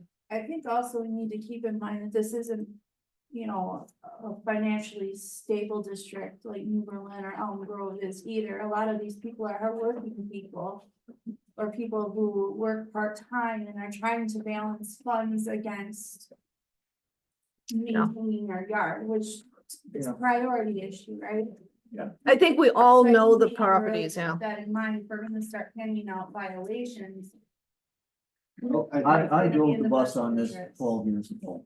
And spent a lot of time on it and probably did almost 100 notices. But the primary where you're gonna have problems is businesses, because they repeat. And they got short memories and you get them to, and it's basically storage. and how it looks from the street. That was always our basis point. And it's just real simple. And I got a lot of people who didn't know about the ordinances and stuff. Trimming trees. Most people don't know about trimming trees. When you tell them this is the ordinance, this is what you gotta do, okay, not a problem. We had some people that absolutely refused, you're not gonna touch my trees. So we hired a tree trimming firm and we went down the street and we trimmed trees. But that was about 15 people of about 60. So who paid for that? We charged the property owner. Property owner. Yeah, okay. minimum of 15 minutes. At $125 an hour. And then if they don't pay, you put it on their taxes. I'm just saying for us, with Free Ridge. Whoever, Lannon came to us and said, you have to follow the rules of the trees according to your original, what is that? Landscape. plan. Landscape plan, plan. So here we are, half our trees are dead. We are forced to come in now and plant brand new trees. So in the back where we don't, the trees are half dead because the guy behind us has got all dead stuff and he don't care, which is killing our trees, but you guys want us to put new trees there to die again. So, I think that's a little different than how I remember it went down. Because we went through Whispering Ridge, we went through Mars Development. Yeah. And also through Rock Point. And you had an agreement to provide this. and we did, at and we are. trimming, and when the trees were lost, they weren't replaced. Well, they are being replaced this year, except for in the back, because we took 2 big trees down. Cause the trees were killing us, but once we did that, we had the debris of the guy in back of us. We've got So it's another junk. agenda item coming Well, up regarding this, so let's not get too far So- into the Yeah, right. weeds, so to speak. Okay, on that, I think the point is well taken that we have. So a wide range of, I think, a general agreement that we think this is a good thing. But a wide range of how we see it being enacted. Mhm. Right, right. With a little restraint, but again, the idea is to make this. We don't want this to be selective in nature. Oh, no. It can't be, It wasn't. right? Mm-mm. And so, I think it's just gonna take a little guidance to them about, hey, here's what we're trying to really accomplish here. Right, right. And I trust that guidance. I'm just saying this is really kind of a major policy Oh. change for the village. And so I just wanted to say, I want to be the person representing the citizens who sure. may say, this isn't fair. I have, had my fireplace wood sitting here for 15 years, or whatever it is. I mean, It's gonna happen. it's gonna become apparent real quickly as to what this is gonna It's be. gonna happen. It's gonna happen, but at some point, again, I think that we've got the goal and the point of this is to raise the level of the community. Right. It's just, And it's not like we're making up ordinances to harass them or to make their lives difficult. We're simply going to start by educating them about the fact that the ordinance does exist. Mhm. Here's the ordinance. This is how it exists. Please take corrective action. And in so much as it is that, I would absolutely support this then. That's how we did it in the past. Mhm. So I think, Hector has a couple Where of. did you end up with that, Jerry?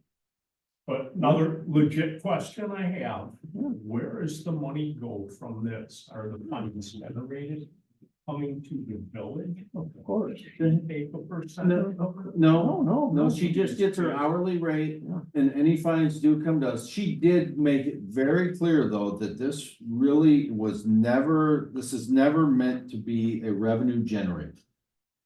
That is not the purpose of this. Yeah, I believe Ben asked her point blank, how much money, do you recover? And she goes, our goal is not to recover any of our money. Our goal is to enforce the codes.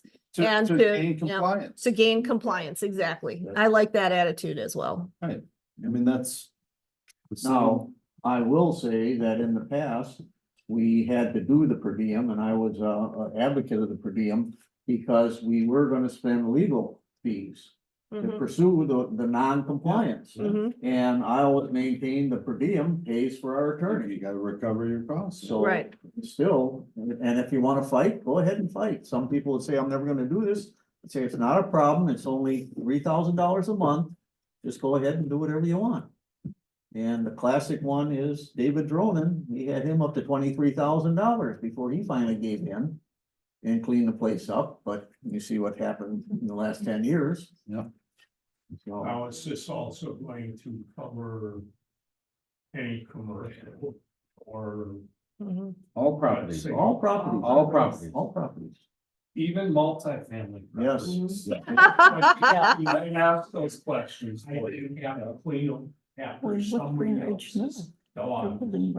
She's not gonna go around probably looking for dog poop in your yard. Well, and that's just how it gets ordered. Years, now they're cleaning them. Okay, so I'll make a motion that we accept this code enforcement services contract pending approval by the village attorney. I'll second. to include an amount up to. Say we would budget, I say $20,000. I just did a quick calculation. Yeah, so that's like 14 hours is 700 a week, right? Yeah, Um, I said 20 grand. For 6 months. Yeah. Okay, yeah. Sure. Man, here. Yeah, yeah. I have just two relatively minor points on the second page, paragraph 6. It reads, MCE shall provide the village administrator with a monthly report. You'll have to decide who the recipient is and Right. what the distribution will be for that. Yep. And on the back side of that, the insurance, provisions are adequate, except that she has to provide, or this firm has to provide proof of that insurance, Sure. maybe the village. Those are my only points. Okay. Okay, so we have a motion. Do we have a second? Anna has seconded. Get that? Yep. Any other discussion? Okay. All those in favor? Aye. Any opposed? May, Okay, motion carries. Item 30, discussion of possible action to consider a proposal from OD Inc. to conduct an ecological landscaping assessment for various ongoing developments in the village. So. what I about think 29? Did we do? That's my 29. On the back I'm page. sorry. No, yeah. 29, Stonewood Trail. discussion and possible action regarding an amendment to the MRL resolution for the Stonewood Trail condominium development. Thank you. Do you need more candy? I need more something. Okay, Hector, do you want to take this one? Sure. Back in 2022, the board took action to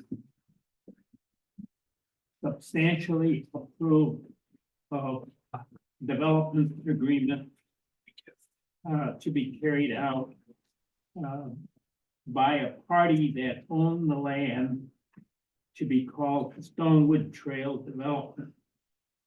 In the meantime, there were a lot of delays.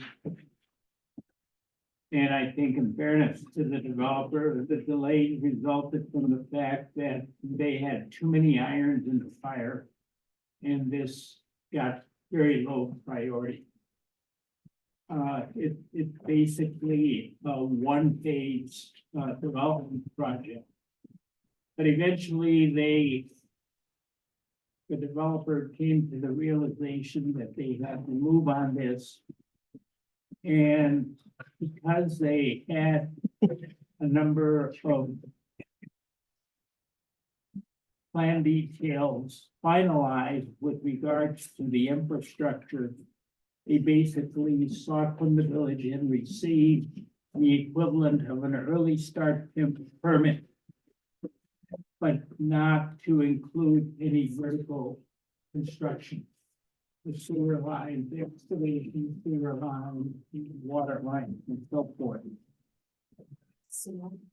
Yeah. Yes. Because of the passage of time when the initial, MRO resolution was passed, it was contemplated that the development agreement would be signed in 45 days from passage of that. And the passage of that, I think, then President Summers signed it, was in July of 2022. Wow. So we now come to the present where they now are applying for permits to commence the vertical construction. And basically, the message that they got back was not until you finish the development agreement. There was some delay because they didn't submit all of their updated revised plans, but those have now been taken care of and have been approved by the village engineer. Included in the development agreement was a mechanism to deal with noise issues, which had been a serious problem at the other Sewall development. And because of the delay, the agreement was not in sync with what's supposed to be the case with regards to the MRO. Basically, the village had committed to paying them up to an amount of $2.7 million within a set period of time. That is, the last payment was to be made by the village out of the available tax revenue from the project in 2046. So now you have before you basically a resolution authorizing the development agreement, which still has some details to be worked out, but they're largely administrative in nature.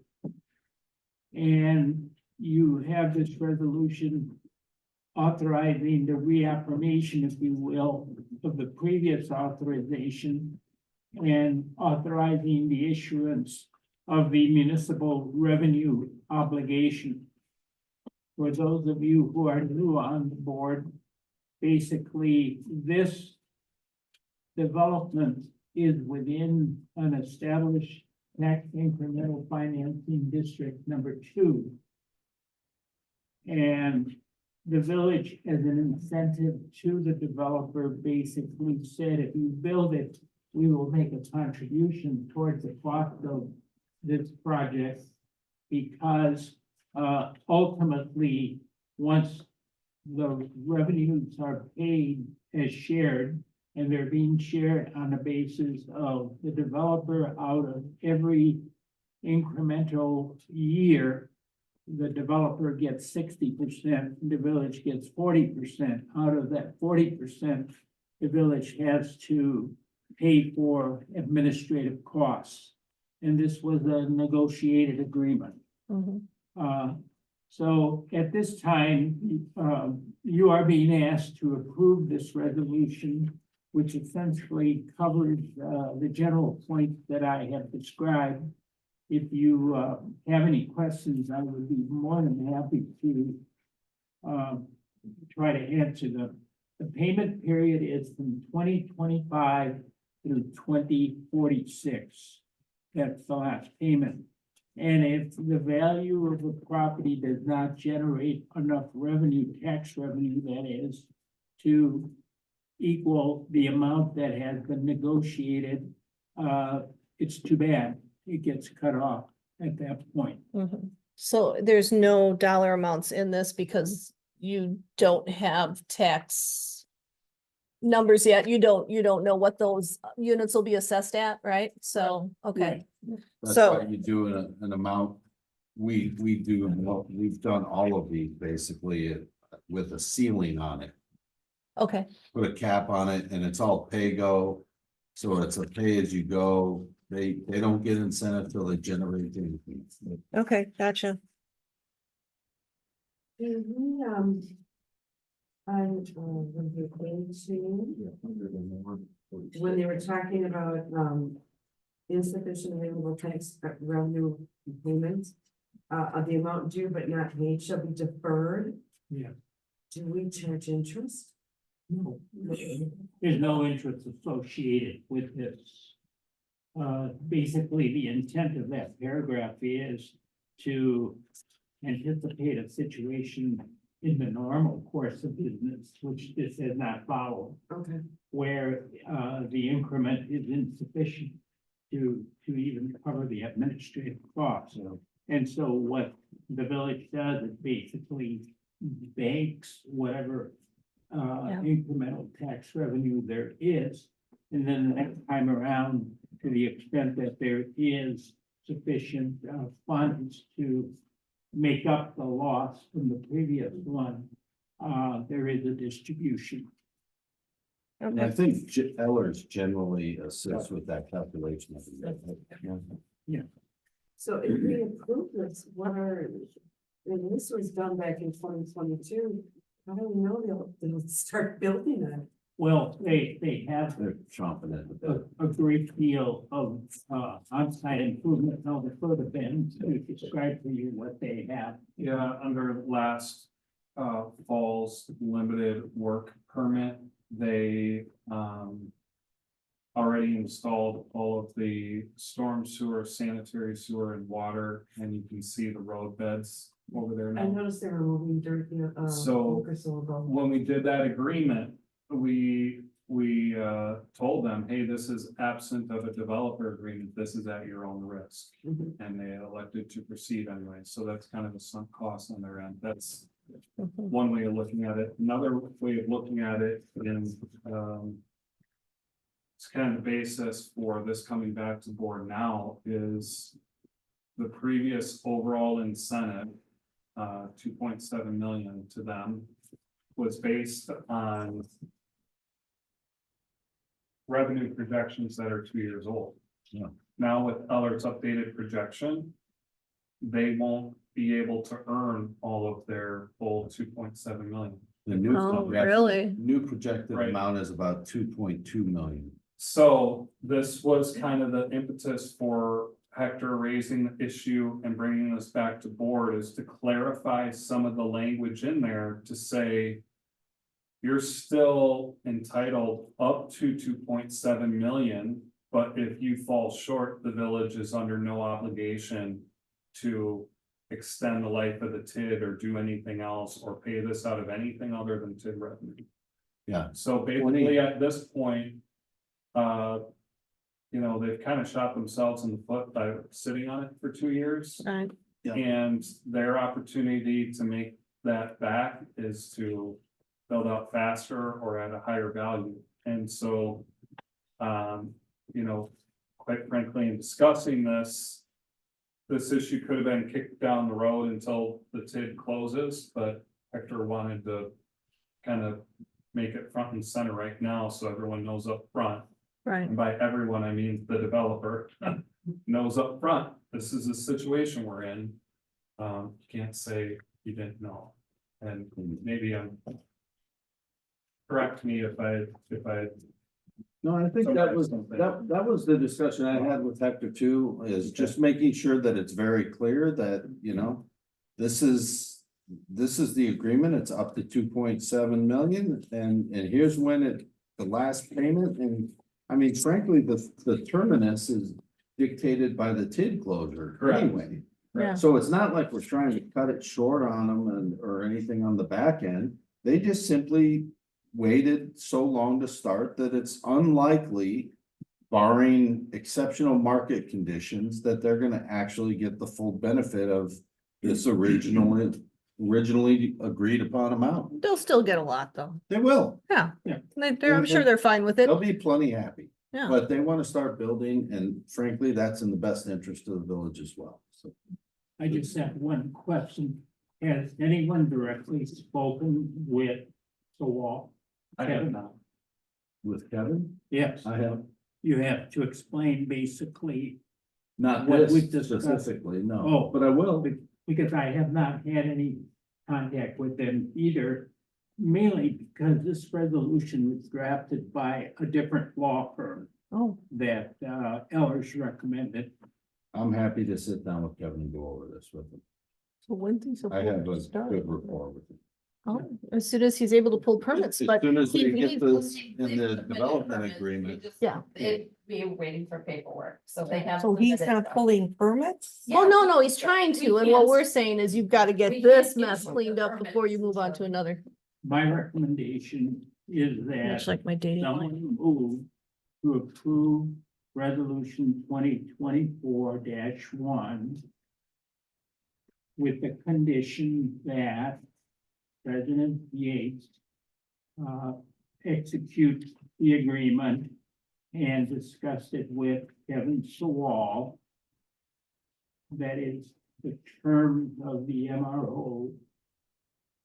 And that President Yates sign the development agreement once the village engineer and the village attorney confer that it's in a form ready to be signed. As an aside, I received comments from Kevin Sawal at 5:41 this evening. And I was nowhere near my office. So I do not think that those are insurmountable things. And there needs to be some clarification on the insurance, but those aren't part of my recommendations. I just background. Those things would have been supposed to already. Okay, well, This does not change any of this completion dates. well, his completion dates are totally up to him. Yeah, there is no complete. That's in the developer agreement. This is just the MRO. Well, if I may, I think what Don's asking is, they're 2 years behind on starting, what does that mean for any of the dates that they have to meet certain obligations in their developer agreement? Oh, okay. So the one date that comes to mind is there's a date certain in the developer agreement. That, and this was the lesson learned from Whispering Ridge condos. By date certain. Any pads that are not built on have to be final graded, final seeded, mowable. Right. That date is not changed.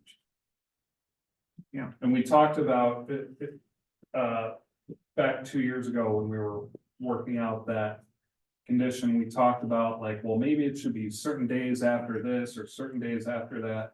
We just figured that would be really hard to track. Let's just make it a certain date. And what is that date? And that date has passed most definitely, no? I think It's- it's 2025. Oh, okay, something like gotcha. that. So they provided an original build-up schedule. In their, Mhm. when we were working on the developer agreement, and it says they were gonna build out over the course of 4 or 5 years. Okay, And it basically said, fine then, any vacant pads after date certain have to be. Yeah. Final graded, restored, seeded, mowable. So that's unchanged. okay. Well, I would like to make a motion, to accept resolution number 2024-1 of an MRO agreement for Stonewood Trail Development with an amount not to exceed $2,700,000. And that's conditioned upon the finalized agreement being presented to Kevin Sawal by President Yates. And then approved by both engineer and attorney in its final form prior to execution by President Yates. And I will second that. Okay, we have a motion and a second. Any further discussion? All those in favor? Aye. Any opposed? Motion carries. Getting harder. We're getting really close, Chief. I really need to go potty though, you guys. You don't need me for this next one, I don't think. Yeah. I move that I get to move. Item number 30, discussion and possible action to consider proposal from Odie Inc. to conduct an ecological landscaping assessment for various ongoing developments in the village. So Ben came across these, and I'll let you speak in a minute here, Ben, but this is something that I think really the planning commission specifically has also been looking for, is a good way to reconcile what is presented as a landscape plan and what actually ends up happening on these development sites. And we reached out and asked Strand, hey, do you guys have an ecologist on site? Commissioner Grimm, you know, had wanted all these, you know, a certified herbologist or whatever to, you know, check these things, all great ideas, but we were never able to really nail down somebody to do it. This looks like them. This looks exactly like them, and by my accounts and by my discussions with Phil Cosson from Ellers, 3 of these would actually qualify and get covered under TID. Oh, okay. So the Rock Point Village, anything that was started after the TIDs were established, the TID can pay for that Okay. portion of that. So that would be Rock Point Village, Overstone Condos, and Whispering Ridge Estates North. Yeah. And so the village portion really that we would have to come up with ourselves is $5,000. 5150. Yeah. not bad. Well, I don't know, Ben, if you wanna, Hector's got all kinds of. Strand, a little over a year ago, we had an ecologist on staff, he retired, we decided not to replace that position at Strand. But we've been, it's Otai is the name of this company. We've used them as a sub-consultant on a lot of other projects before, and we've had a good experience with them. Which is why we reached out to them.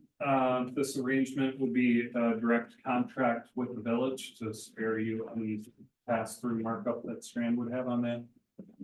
And what we gave them, for an example, is actually what our ecologist had done, I think it was a year and a half ago. He went through Rock Point Village and Overstone. And did a letter in Whispering Ridge Condos and did those letters and assessments. And so the scope of this is they would review the landscape plans, which I've already sent them. They would go out, they're checking for quantity, location, and quality. And then they would come back, write a summary report and prepare that in a form that could be shared with each of those developments or HOAs to take necessary corrective actions. And that's kind of the intent. I was happy to see that they do the stormwater management ponds too. Yep. Because that's something the village should be doing. Right. And so. So Paying for it, technically, the HOA is required to do it, or the developer or the landowner is required to do it. And then their inspection paperwork records are supposed to be made available for inspection by the village. Yeah. And we only go in there and do it if they're like obviously defaulted on their responsibilities. We Um, do our own Sure. Yeah. Yeah. and we pay for it. Yeah, that's what but they're gonna inspect it that you're doing it. Yeah, we Right. do it this year. That I know it's already contracted. I think we do it every other year. And we That'd be split the good. bill between Estates and Oh, Whispering gotcha. Ridge. That's how Yep. we, because we got 2 of them Right, Yeah, and we good. split it. Yeah, that's the way it should work. Yeah. right. So, I'll just be frank with you, the pond thing came up because there's been complaints about the pond stuff with the apartments. And I don't know what I'm looking at as far as the health of the plants and the type of the plants, et cetera. And so it kind of started with there and said, well, do you want to treat each of these kind of equally? I know with Overstone, there was. I think it's worth doing on all of them. There could be in your case, something that if there's past inspection reports available, maybe we just give those to him and maybe he doesn't have to look at it. I have the feeling it's very minimal added cost, so to speak, while he's there to look at that. We use them a lot actually in stormwater management, whether it's like a natural stream restoration. It's actually most common in natural stream restoration. MMSD does a lot of that. And they have a 5-year post-construction vegetation management program. Where, you know, we might have done the design, but then we've got to have these guys on our team to come back once a year for 5 years. To make sure that those plants get like fully established, because they're part of how the whole like stormwater system functions. So it might be a thing where, you know, to pick on Overstone, it just, you know, looks mowed. You know, okay. Maybe he looks at the design and said, well, it was intended to be this kind of plant for this purpose. And that plant never got established, or that plant got overtaken by turf grass, or that's gonna lead to those problems, or I don't know, I'm just making up scenarios, but I think all to say, I think it would be worth just getting their opinion on it. You even had a dog get caught at, well, That's right. you remember that? Yeah, walk We in. had to have the police outlet. department come in and go through all the sewers and look for the dog. Yeah, right? Dog catcher. He was a big dog. He goes in the storm thing and just plays. Dog died a couple of months later, but Ended up. yeah, and his. So I think Hector has some extensive markups on this, on the legal portion of their Yeah. boilerplate. You know, lawyers are paid estimates. Yeah. By the hour, right? I look at this and I think that the purpose of this is to verify compliance with the approved landscape plan. But in looking at their standard contract, they don't say anything about their qualifications to do this kind of work. I used to mow lawn as a kid. Does that qualify me to, you know, I can read a landscape plan? But, so they should beef that up. They did the rest. Simply because if push comes to shove and one of the developers says, we did all that we needed to do, you're not getting anything more, then we have to go ahead and enforce Legally. the provisions.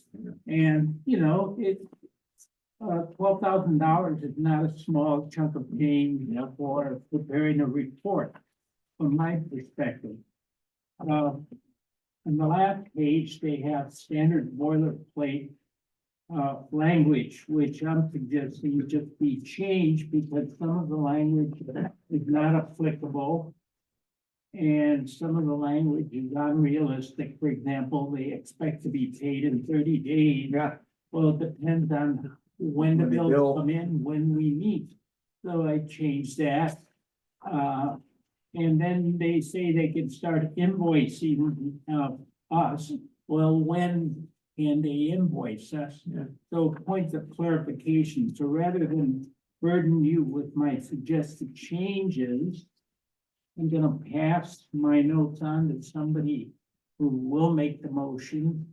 And this can be passed on to Brenda, the proposed changes. You know, yeah, I can do that, but I have a comment too. You know, I do wanna, maybe I missed something when I was, In the bathroom. in the bathroom. But I do wanna say something to Anna's point. If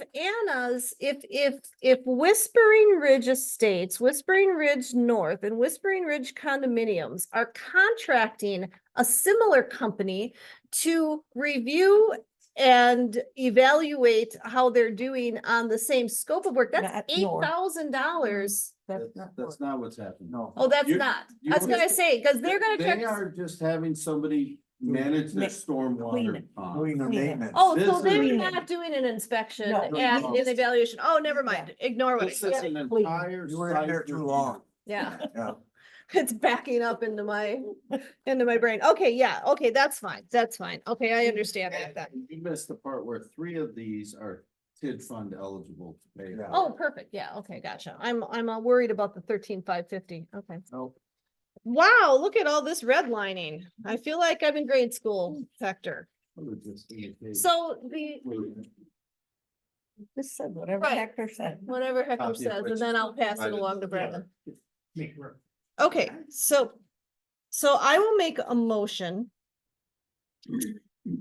that the village approve the contract from Oneida Total Integrated Enterprises regarding the landscaping assessments for the 5 developments in the village of Lannon to include the redlined changes as presented by council to be included in the final draft that will be executed by President Yates. And that would Wait, include a wait. summary of qualifications as well. Of the person doing the report. Okay, and the final contract should include a summary of qualifications to The staff. to the staff, providing the assessment for those 5 developments. Does that make any sense to you?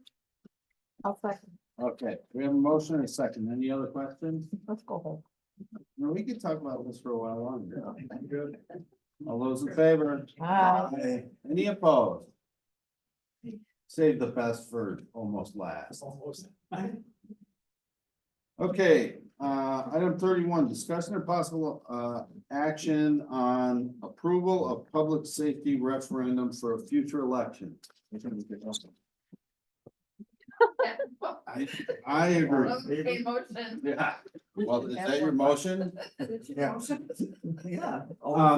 And honestly, we don't have to dig that deep into it tonight, but I want to get this ball rolling and I want to get people on board with the idea and the concept and see if that's what we want to do. And I frankly, I think it probably needs to go beyond public safety to include village employee as well. I mean, it's just that clouds it up a little bit. But there are shortfalls in our budget in a lot of different areas. Parks, these Jeff and Dennis, we haven't been budgeting their pay right for the Years. last 2 years that I Yeah, know of. well, at least At that long. least. And we've been missing that mark by 20,000+ a year, Yeah, and it's not getting better. If we want to continue to raise pay of our employees, Brenda, Nicole, the court clerk, and especially the police department, who we know we have known challenges recruiting and maintaining people. So I asked the chief, I said, look, if you could say, here's my dream budget, what would it be? And what's the delta between that and where you're at today? So that's what I asked Chief for. That's what he has waited so patiently for. oh my gosh. Probably missed an opportunity to write at least 3 or 4 tickets. I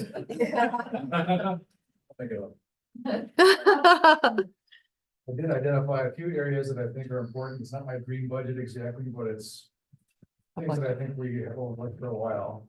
I don't know how much detail you want me to get into here, but I can tell you, I'll give you the bottom line figure is $109,405. Additional, Additional, yeah.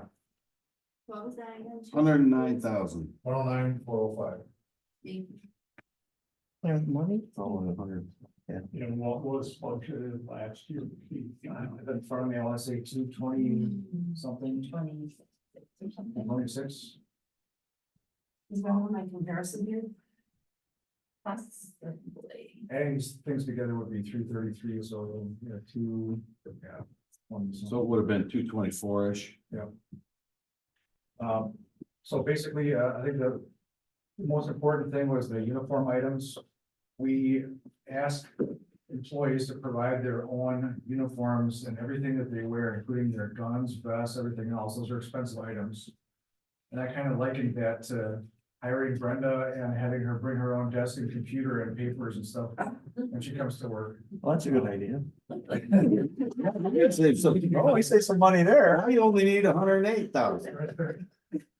Chief, what does, just a question from me, when you went to work for the city of Milwaukee, what did they provide you? Everything. There's pants, Everything, I know that. yeah. Guns, holsters, everything on my belt. Blue stripe over there.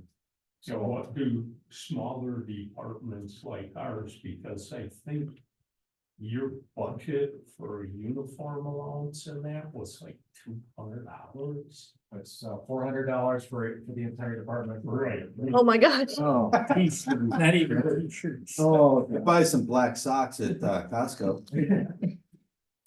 So, There's another bake sale I gotta have now. yeah. Very good. I can start making Italian bread. So another thing I asked for was just kind of arbitrarily chose this figure 10% raise for all personnel except me, because I'm not the one who's at a pension, I'm good to go. But just to bring us up to a competitive level, I don't have the comparables in front of me, but for the most part, I think we're on the low end. And I appreciate everything we've done up until now to bring us back into competitive rate. But I think that more can be done. Could you get, I know for a budget a couple, 2-3 years ago, you bought.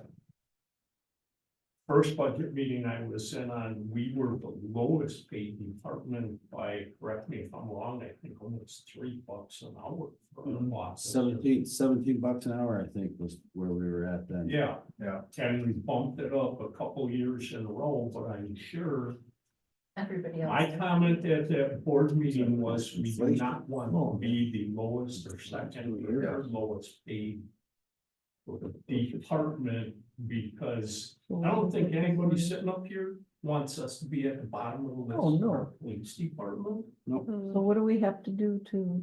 So in order to get a referendum on the ballot, there are some reporting requirements, right? Some public notices that have to be done. And we have to be very specific in the language that we write for the ballot. So, I mean, we need to decide, if we want to do this, how much do we want to do it for? How do we want to craft that language, or how does Hector want to craft that language? Oh, yeah. It's gotta be by And, state. yeah, and that amount, because we have to, as a board, people are gonna wanna know, because we're gonna be asking them to pay for this. They're gonna wanna, you're gonna need to be able to explain why we feel we need to do this. Well, and the other issue is it gonna be one time or continuing? Right, You know, but that's I a think big I think we've gotta look at it continuing, and I think, I thought for sure that Hamilton's referendum that Yeah. went into perpetuity was gonna get shot down, Me too. And But- it went through? but Yeah, it it went passed. through. So I think we build in something like that, or maybe we consider, instead of doing a dollar amount like this, maybe we do a percentage of the levy. That's a little more ambiguous, I think, which could be good. But it could be bad too, because it's harder for people to wrap their heads around, Right. right? Well, is there any way? I have two questions. First of all, if you make a referendum and it's turned down, that's it, right? You've lost your opportunity. You Well, have to unless bring you it put it again. on the ballot vote again. Again. Okay. Different values.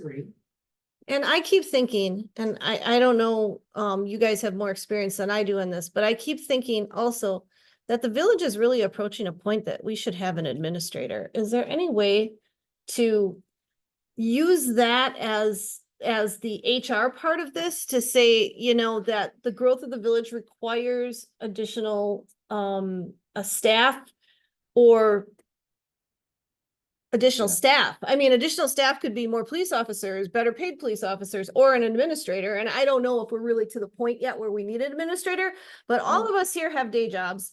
And almost all of us here have day jobs. And it's really. I thought two of us here. Three.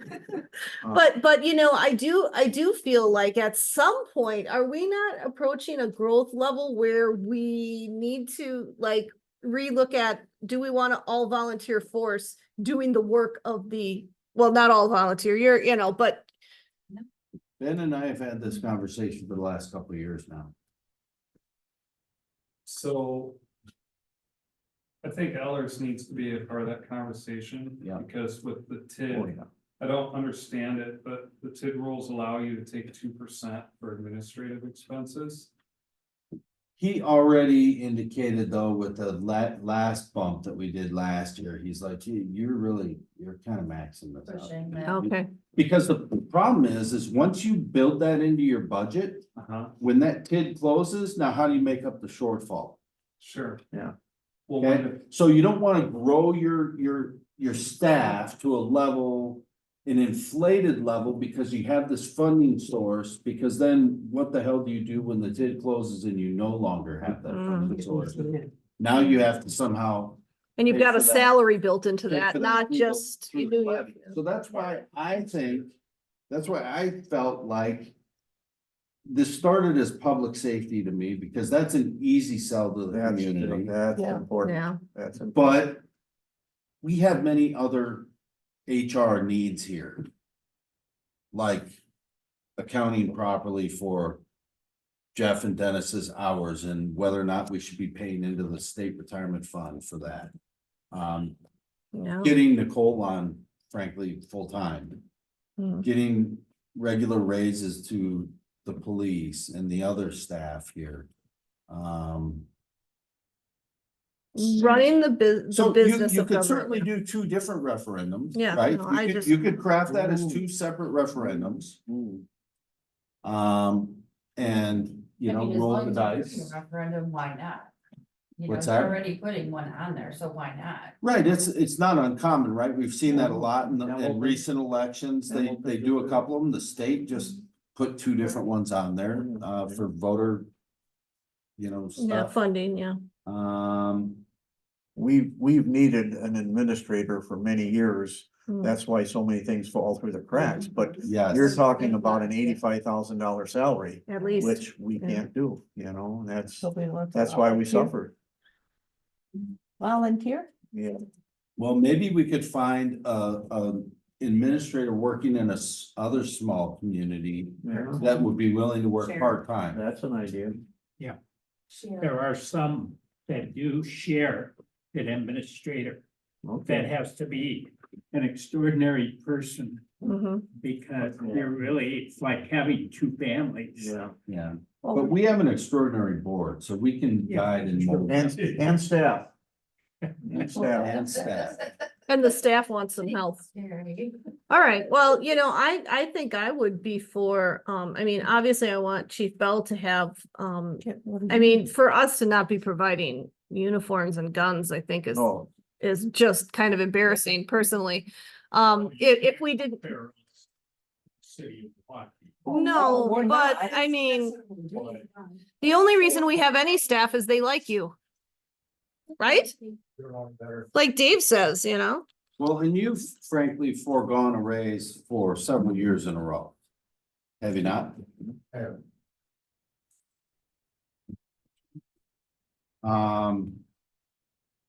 So it sounds like we all in principle think this is a good idea to at least try. I think we gotta do this public safety for sure. So are It's on your You know face. what the other You're in favor of small doing two departments that you're competing against for Kelly, easier to is sell. they offer. So what about like Lisbon? Do they have Well, an we administrator? know that, Well, why but can't as far maybe talk as, to them to see if they would. I know your maintenance fund is I know. but we have to maintain our second squad just as the first. But how much do they allow the officers? And is there any time constraint, like we give you just the numbers? We're giving you $500 clothing allowance when you start, but you have to stay for 6 months or a year. We had a conversation a few years back about Yeah, training. you get vested. Yeah, some Basically. departments prorate that allowance. Yeah. Oh, if we, in your spare time, you could get us a little information, because if we're gonna do this, Almost got it. Let's not do it, or not trying to half-ass, let's do it right the first time. When I compare other departments, the information I just asked for the salaries and I asked for things like uniform allowance and.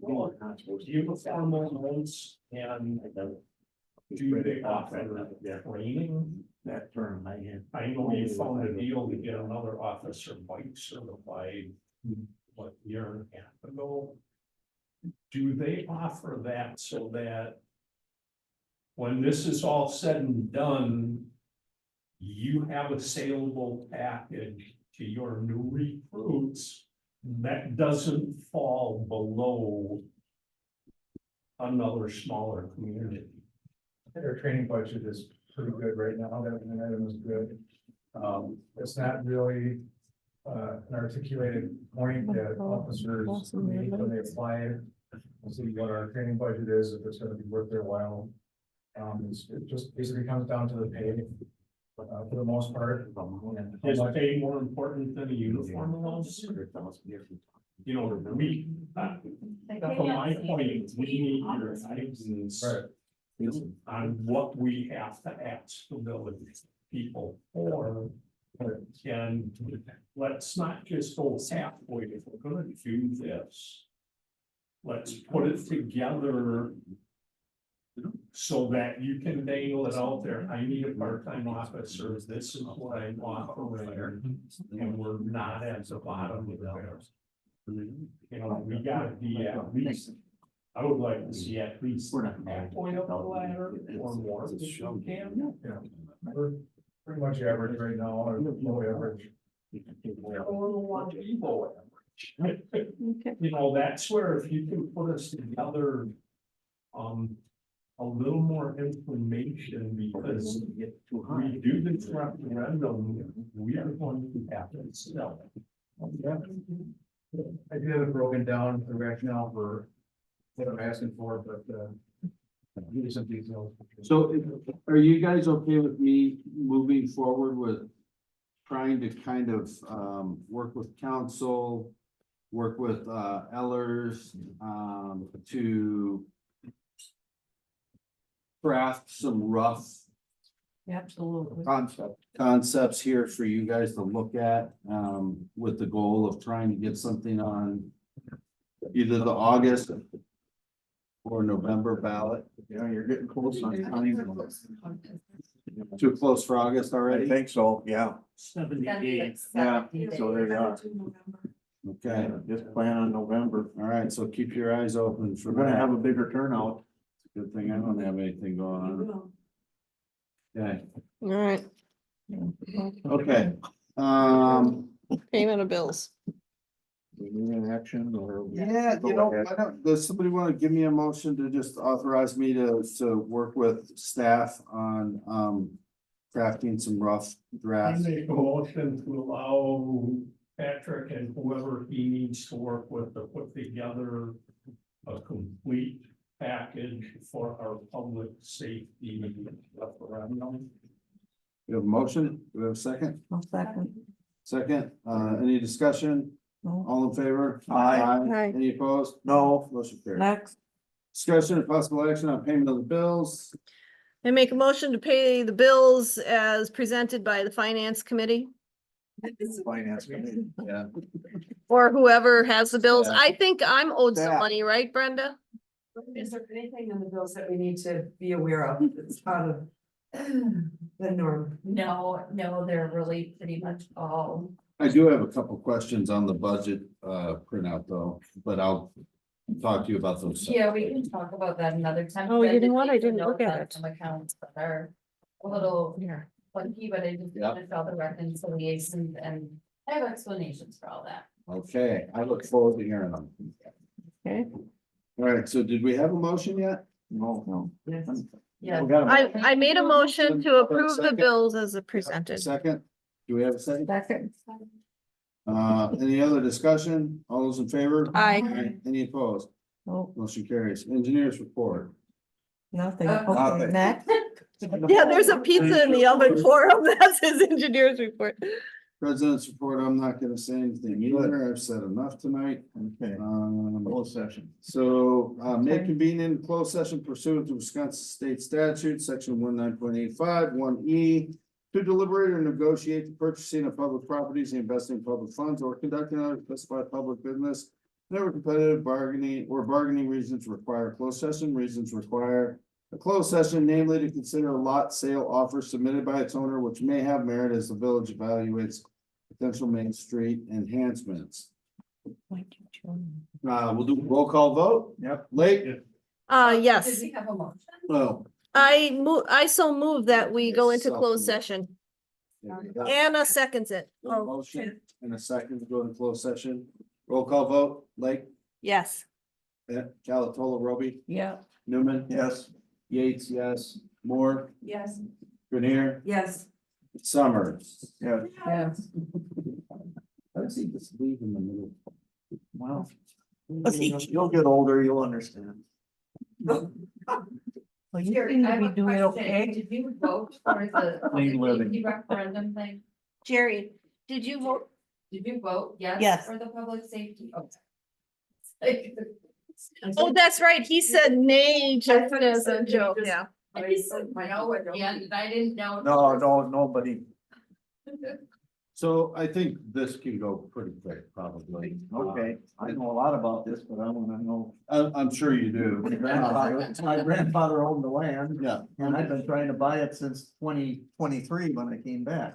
Right, so, we had a previous offer from the seller at 154.9. We rejected that offer, and as I suspected, Oh, wait. Oh, shoot. I am so sorry. They're all sleeping.